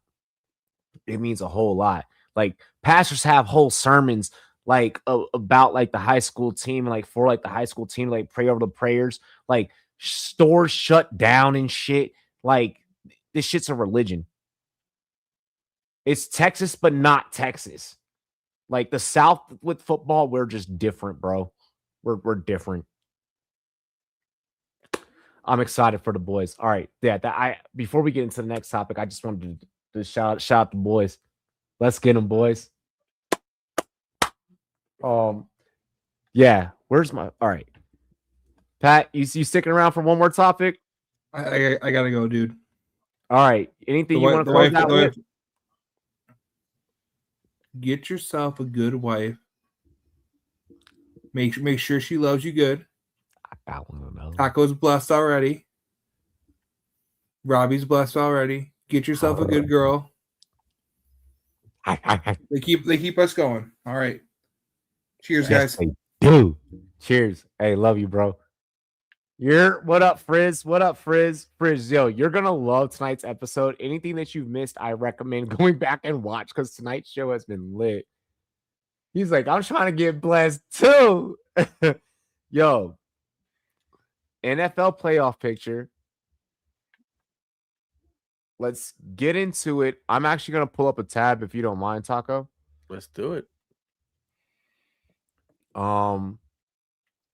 And we're gonna kind of just freestyle like how we're feeling about the current situation. I know you did miss the beginning of the show where we kind of broke down the outlook of what we feel about, Tampa moving forward. Pat was on the side of having more faith in Tampa moving forward, whereas I had more faith in Carolina moving forward. You have some balls on you, sir. We did discuss the Colts topic as you saw in the show sheet. I think that Felipe makes a great story, but I think that unfortunately, life's for the Indianapolis Colts. But we're going to kind of take a look at things here. We'll start here. We'll start here right now. Let's take a look at these 7 seeds. We'll go left to right. Houston against Arizona. That's like an easy one, right? I mean, Houston has to go up against Arizona with a win this week. Right now, it's already currently 91% a week, which is almost. You would think that it's in the bag, but at the end of the day, this is a week-to-week league, and this is the NFL. They could easily play spoiler just like the Falcons did Thursday night. But with the win, it would increase to 94%. Thoughts on, Houston heading into the playoffs? Oh, I think that they're fucking dangerous. I think this Houston team is a team that people don't want to see. And the number one reason why is that defense is fucking serious, bro.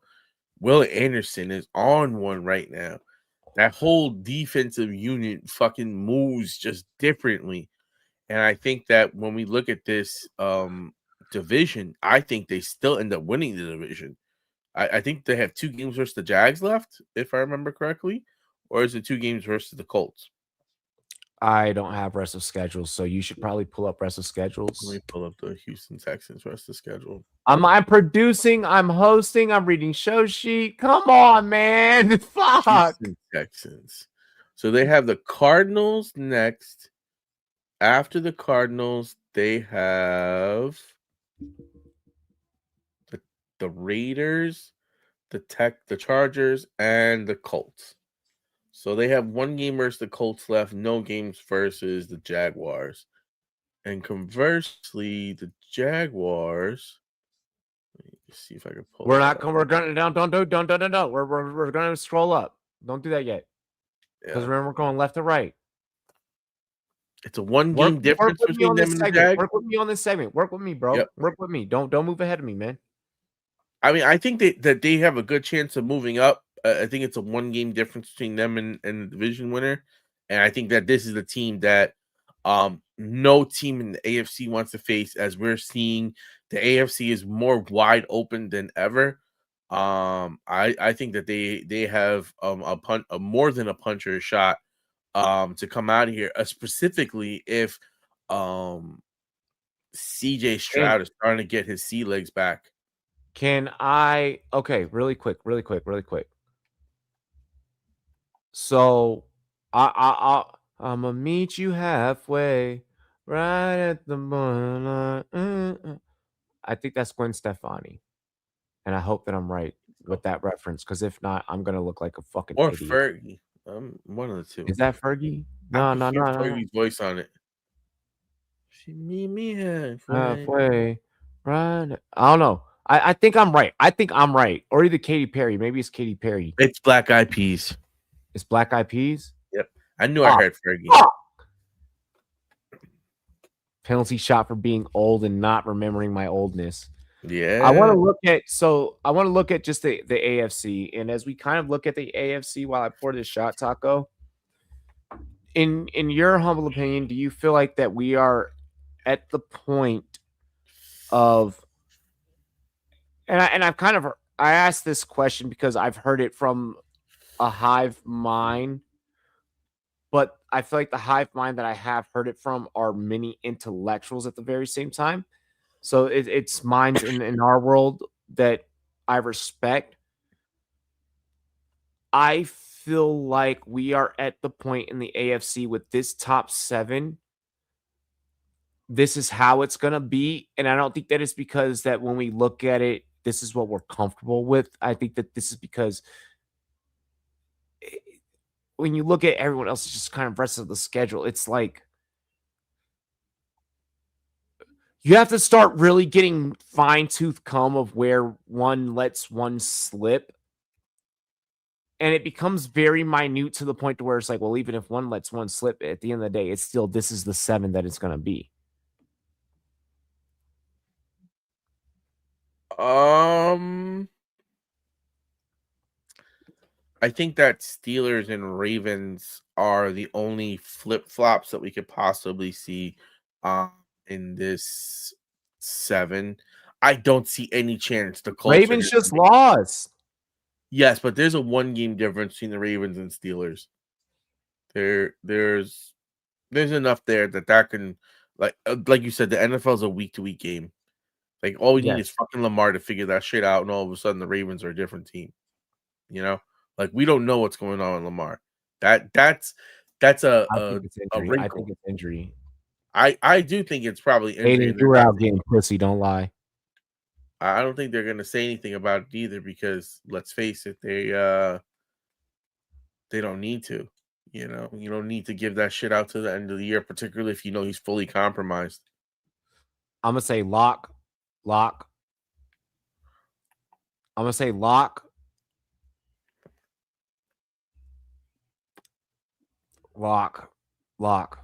Even if Buffalo wins, I don't think that alters much. Patriots are the best team in the AFC. Lock.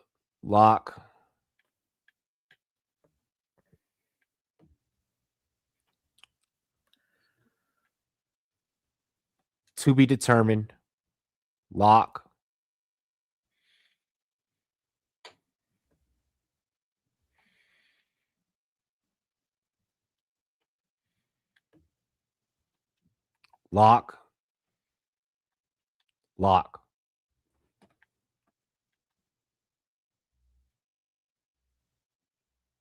Chargers and Bills are the ones that I don't. All right, so like if you were to ask me from this point on just the AFC side of who I would lay futures on in order in rankings, yes.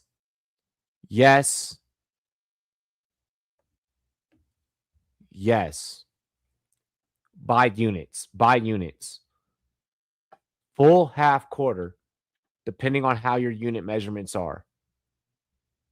I mean, I'm not gonna lie. If I was buying right now, I'd be buying Packers. I've been riding that wave. Wait, we're not on the NFC yet. Wow! All right, yeah. We're talking about futures bets. We're talking about futures only. I would buy Patriots and I'd buy Texans.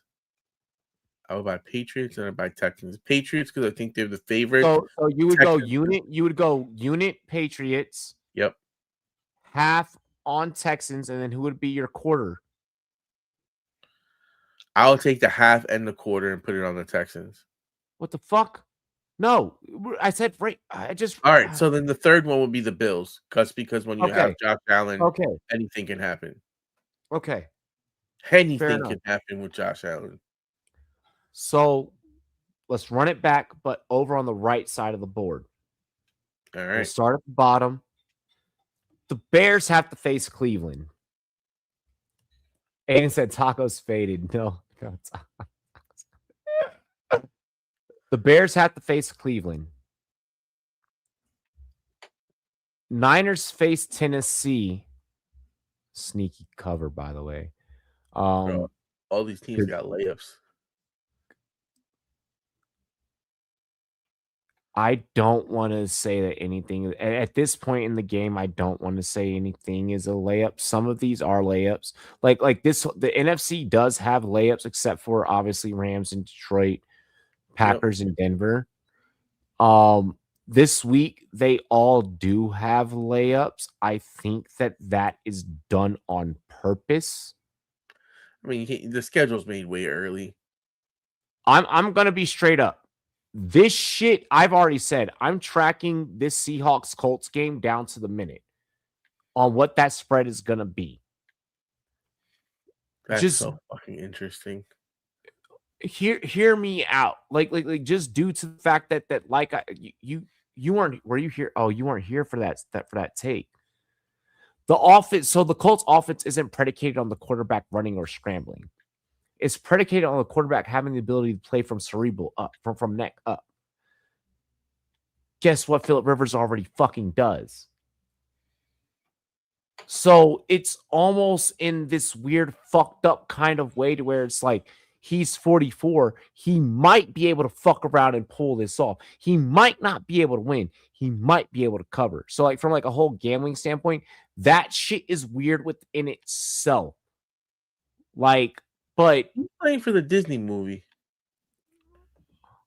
Wow. Like there'll be a Disney movie made if he takes this team to the playoffs, which I mean they're in, striking range. And obviously the spread is 13. The spread is 13.5. I think they can cover. I definitely think they can cover. And the fact that they could cover is dangerous as fuck. So, like, I don't think that this is as much of a layup as we think. My problem with Seattle as of late, and I don't know if it's a problem per se, but they end up getting a lot of fucking field goals. Like, they don't get touchdowns; they get field goals in Seattle. As I've been admirers fucking roster. But you know what wins? But you know what wins games? Defense. Yes. Yeah. I understand that defense is that. All right. So this here on the NFC side is literally the equivalent of this over here. When we talk about styles make fights, this we're talking about sex. 3 and 5, we're talking about baby making. Those defenses are nasty. Hands down, in my opinion, the nastiest defenses in their respective each other conferences. Do not ask me about which one's better. I'll punch someone in the fucking face. Continue your take. But yeah, like Seattle to me is just a bit tricky. I think they're a bit scary. I think that from this game perspective, it's probably not the worst situation from a betting, like, can they cover? Because again, if they're not getting touchdowns and they're getting field goals, it's going to give me more of a chance to, again, stay close. All I need is from a couple of JT touchdowns, or maybe Tyler Warren catches something or something. I think just the fact that they're not scoring touchdowns and the Colts defense really isn't nothing to sneeze at either. Just gives me on 13. I think enough to play the cover. I'm gonna be honest, not to be ironic or not to say anything iconic, but I don't trust 6 and 7 at all. At all. Hear me out. These are both two lazy dastardly teams where you can easily walk in and be like, this is a gimme. Tennessee has a defense low key, and Cam Ward suddenly rose to the occasion when he had to suddenly face his opposing draft competition last week. And I don't know if that says something or not. It probably doesn't. That offense still isn't going to do shit, more than likely. 49ers have been banged up. Chemistry still needs to get clicking. If you don't get it clicking at Tennessee, it's going to be questions. Even if you win this game, and if you don't win this game and it looks right, if you win this game in a fashion of what Tennessee beat Cleveland, there's question marks all around you, and I worry about you rest of the way. You might get in, you're going to be bounced. There is a world where that could fucking fall. Same thing with the Bears. Absolutely a world where against Shador,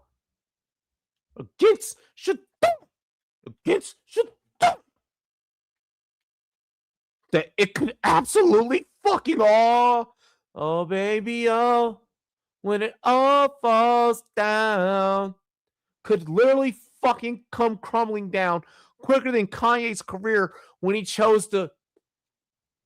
We know what he did.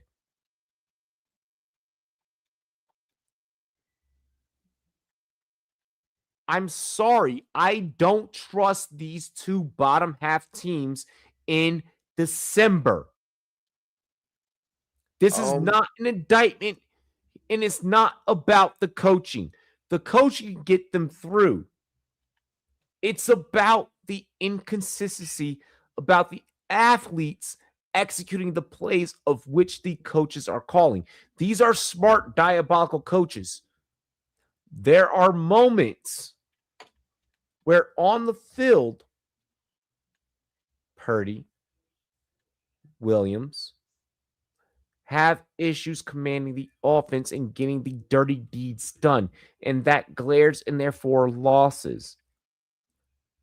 You are in a situation where those 4 losses become critical. With Detroit on your fucking heels. Detroit can easily replace you. The Bucs showed us last night that if Baker doesn't throw that interception, they walk in your trap and take your trap. It just so happened that Kirk Cousins has Tampa's number. It just so happens that Tampa now has to deal with now number 4, Carolina. Not once, but twice over the course of the next 3 weeks, 4 weeks, 3 weeks. The NFC is a trap. This is a trap. How I was able to say 1, 2, 3, those are my locks. I cannot do this with this because even this, in my opinion, could get real fucking convoluted real quick. I think the Rams are the only people, the only ones that are playing themselves safe. No, I disagree there. With that loss, the Rams can't lose this week. The Rams can't lose this week. After that loss to the Panthers, they are in fucking watch. True. To me, the everyone in the NFC has a warning sign. Personally, the way things look with the Packers getting healthy, I am more locked in on Panthers or Packers are winning this division. Put it like this. And Seahawks are vulnerable. Don't get it twisted. Put it like this. Seahawks are vulnerable. Eagles are vulnerable. Every team in the NFC has a glaring weakness.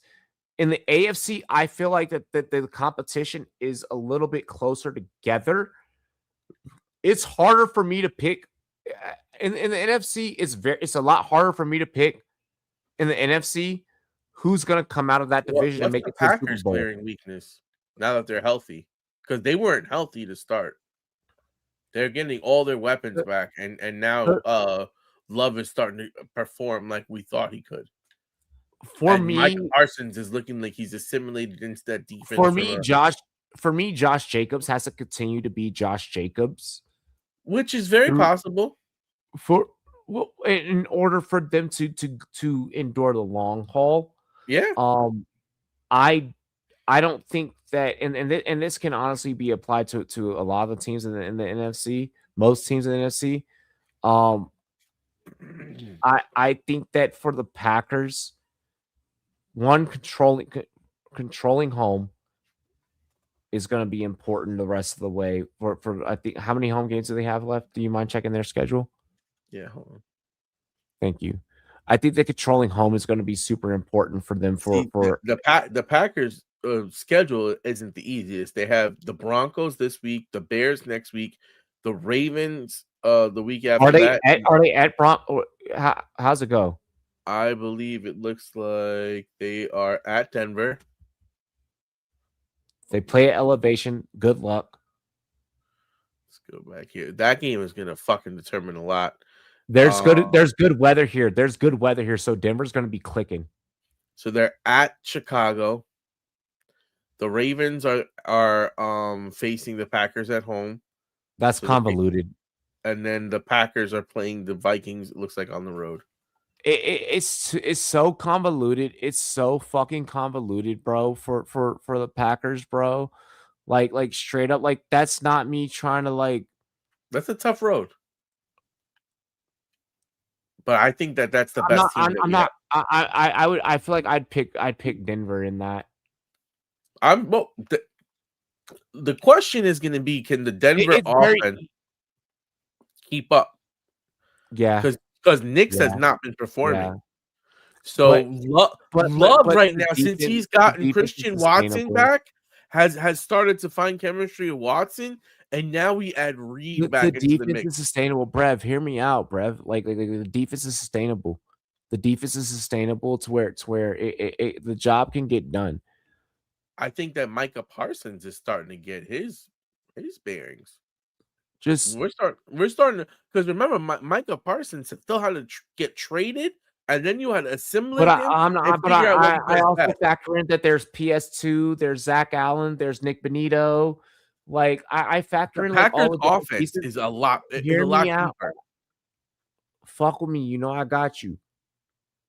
Like I'm just saying, bro. Like when it comes down to it, I mean, I just feel like that there's different elements of surprise that I fuck with, you know, in the trenches with Denver, you know. And I'm not saying that because like I know like a couple of different guys like on that current team now.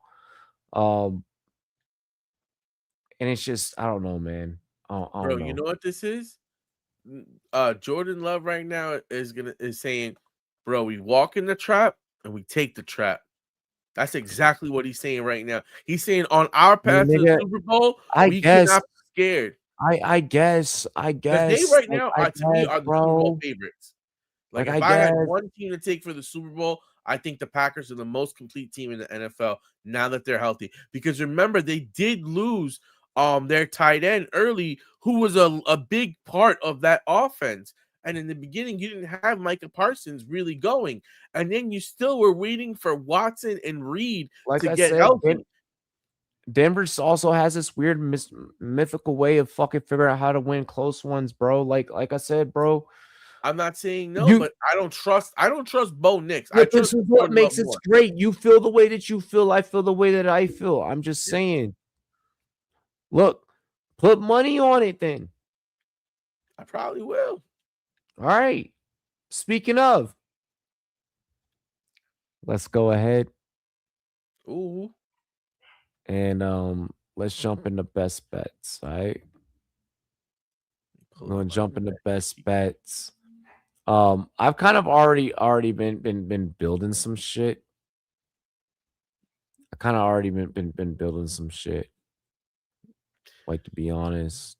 So they have the Packers as the favorites? Of course they would.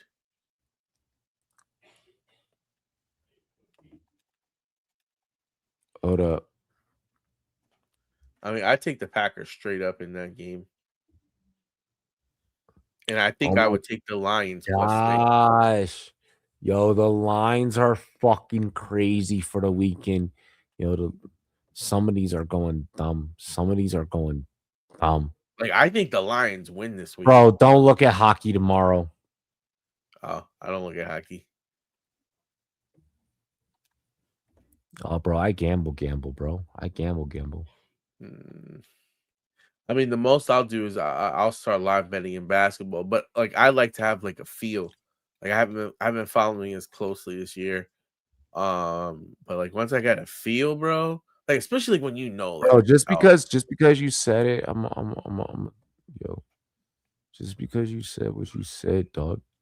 I made stupid money on that shit because I was buying the fucking lines. I'm like, oh, they're down. Right. So I looked at my stats. I looked at my stats on DraftKings. Obviously, football is the most money I made. Guess what sport's the second most money I made in? MMA. No. Oh, wait. Okay, actually, let me switch that. MMA is actually the first sport. Football is the second sport. Guess what's the third sport that made the most money? Hockey. Oh. Okay. Never mind. That wasn't as fun as I thought.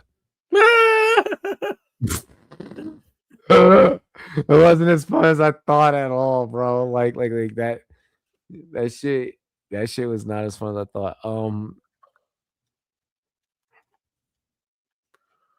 I got a nice little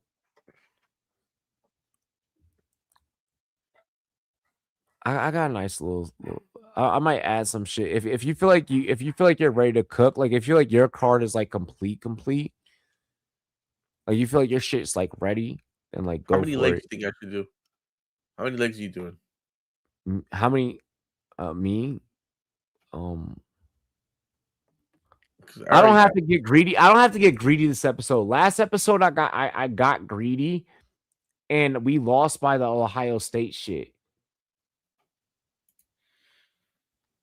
Like we were good until Ohio State happened. So like I don't know if I want to do that again. But like I feel like I do want to fuck around with this UFC a little. Oh wait, no, I gotta lay this boxing prop though. I do have to do that. So actually I might just lay this 7. Oh wait, does Jake Paul fight this weekend or next weekend?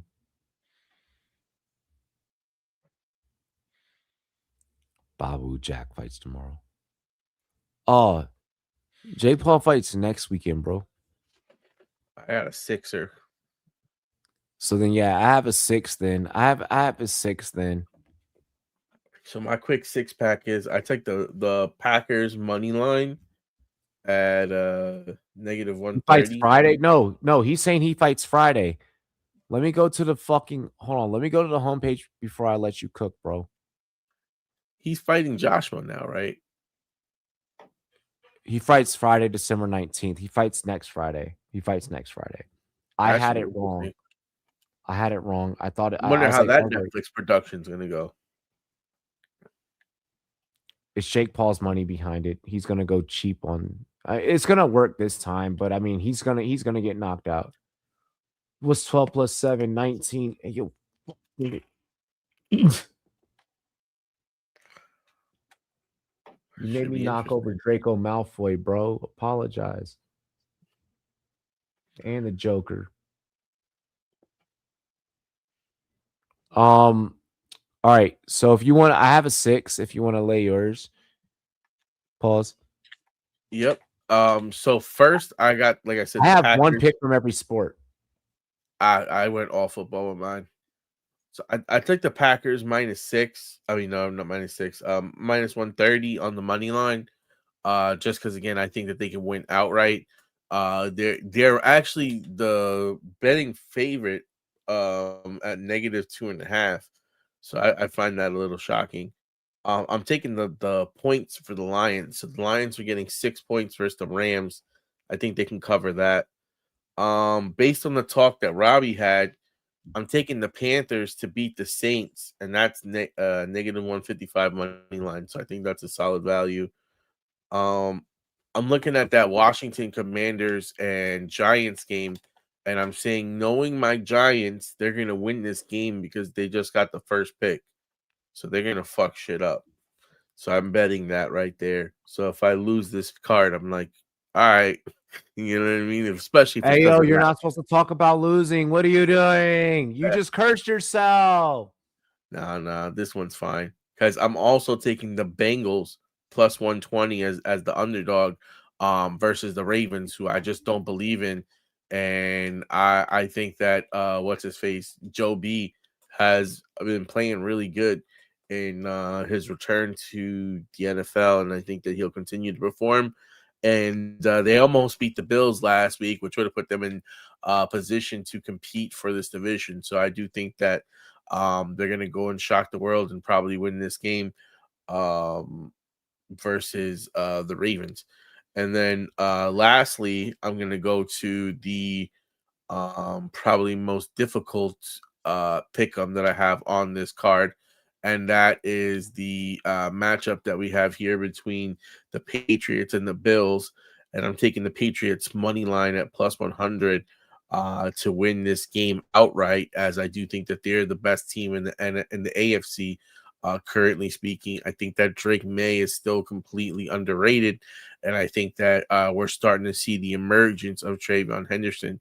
I think that this Patriots team is extremely well coached, and I think that they are positioned themselves for their breakout game this weekend versus these Buffalo Bills to set themselves apart and take that sole possession of first place, as I have the Broncos losing to the Packers. So if they win and the Broncos lose, they are down the number 1 seed. So I definitely see that, in my prognostication ball. So yeah, I definitely see that. Definitely. Like, I feel that shit, bro. Okay. Rapid fire those one more time. Yep. So I got the Packers money line at minus 130. I got Detroit plus 6 at minus 110. I got the Panthers money line at minus 155. I got the Giants money line at minus 148. I got the Bengals money line at plus 120. And I got the Patriots money line at plus 100. There's a couple of those I fuck with. What's your total fuck with? So what's 5? If you throw 5, what's it? Hold on. 5 wins 204. I fuck with that. That's actually that's a beautiful payout. The 5 for 2. I always love those. I always love those.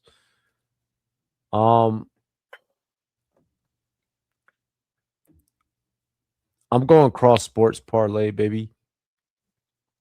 You already know what it is. It's Friday night, so like I always like to get a little frisky on these. You know, I always like to to do dastardly deeds on these. Some of these sweats, I end up doing sets and forgets. Like when I actually look back, I have more of these sets and forgets that like I've done and they hit and I don't even realize. Royval is the dog of the weekend. God damn it. I wasn't ready for that fucking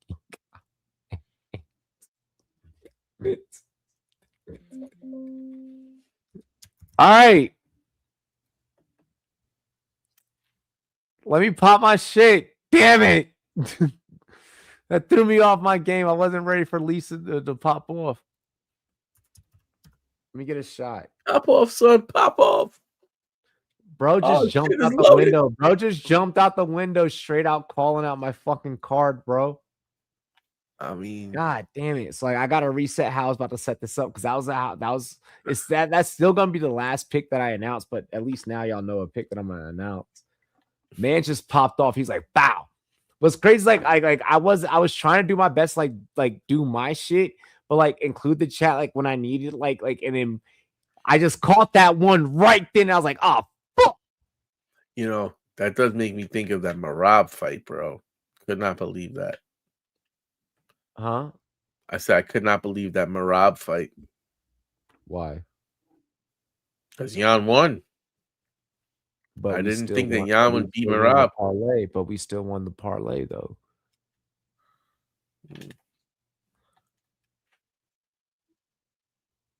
Okay, then. That's why we betted the rounds and we didn't bet the line. All right. All that matters is that we take Vegas. Fuck Vegas. I do agree with you.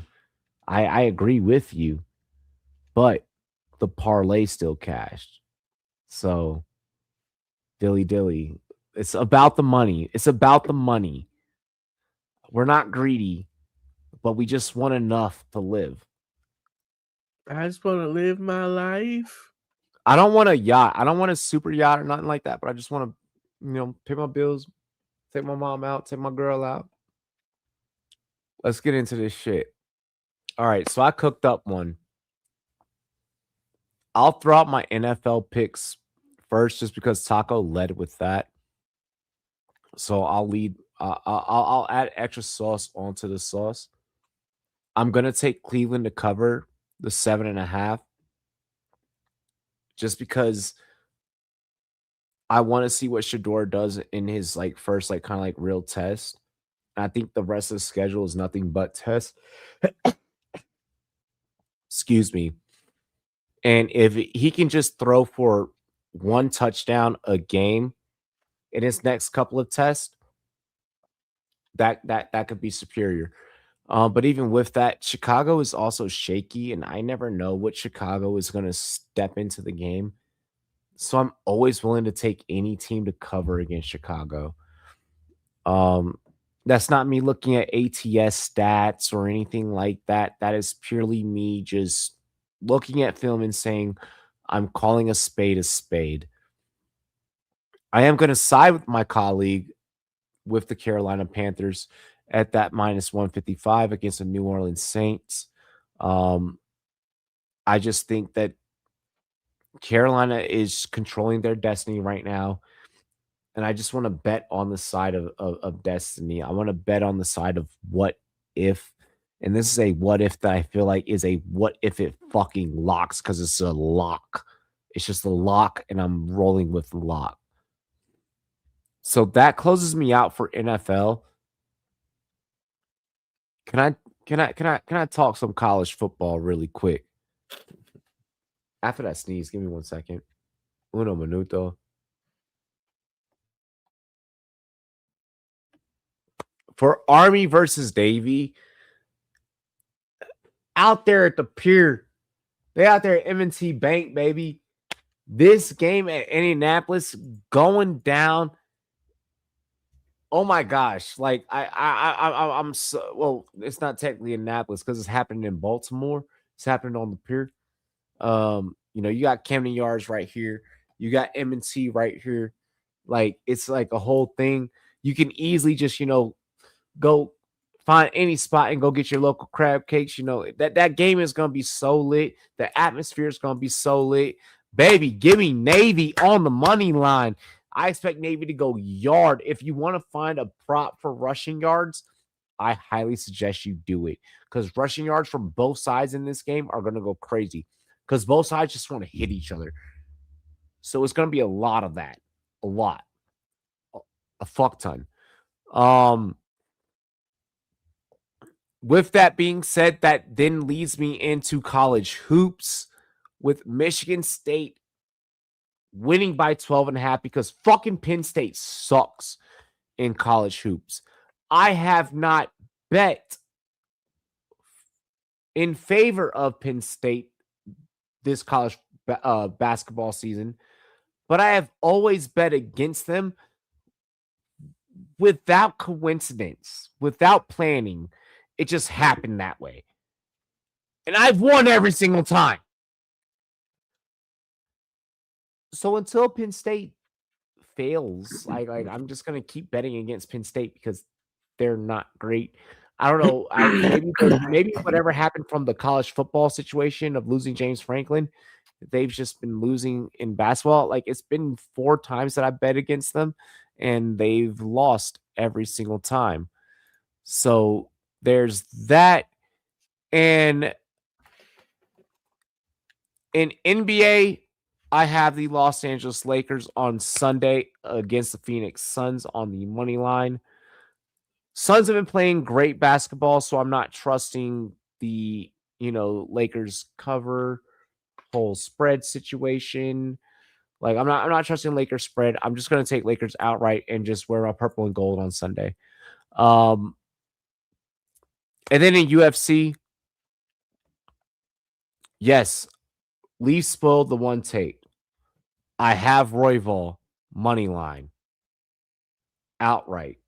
At first, I thought the over on the rounds, but Royval could easily just start the shit and end it.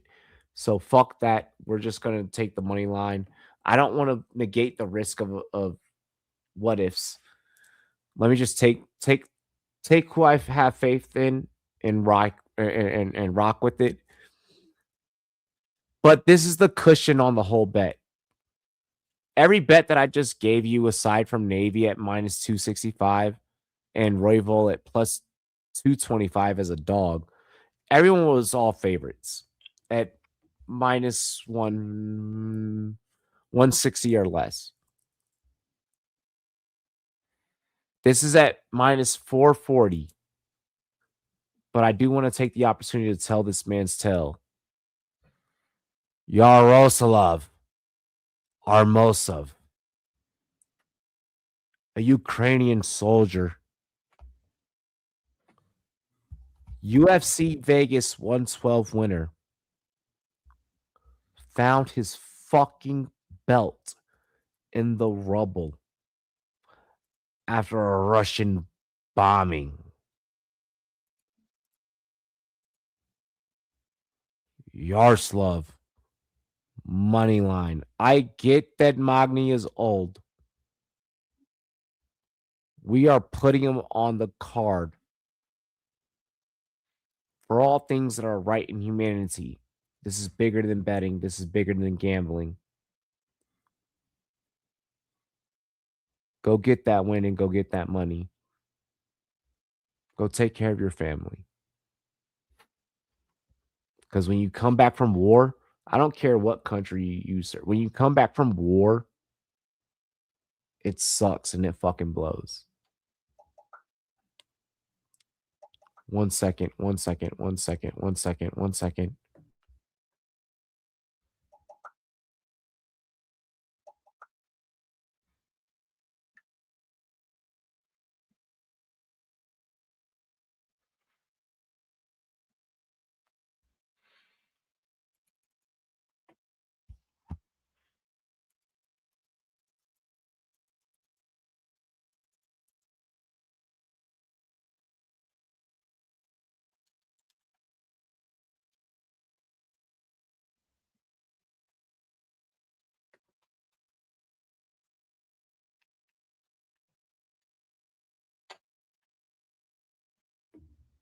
Yes, he literally survived a war. With that said, 8-pick parlay, no boost, 5 wins, 502. That's fucking nuts.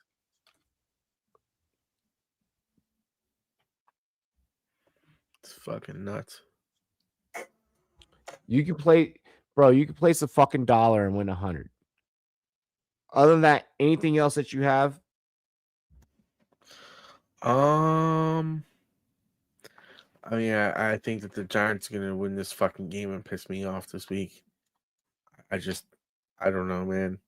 It was like that's the biggest thing that I'm thinking about this weekend is how the Giants are gonna do exactly like how the Jets did and fuck shit up. So I know that you live in New York in your whole New York bubble, but that ain't the end of the world. Okay. It's not the end of the world, but I'd prefer the No. Here's the thing.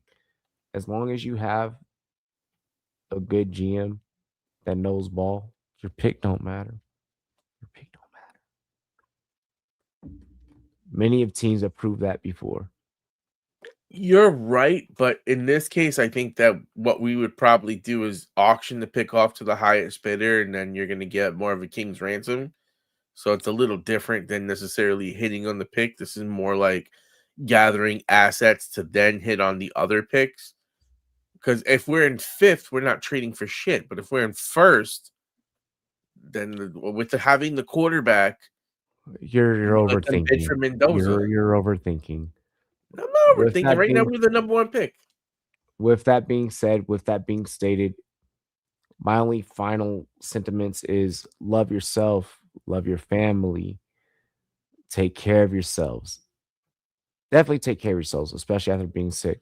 Wifey is sick, so I gotta go. I gotta go take care of that. I gotta go take care of my family. So cheers to me, cheers to you, all the Rumboyz and girls. What it do, dilly dilly. I love and appreciate all of you. Good luck in champion or quarterfinal weekend. Yep. Good. Hey, good luck in the playoffs in fantasy football. Ooh, let's get it.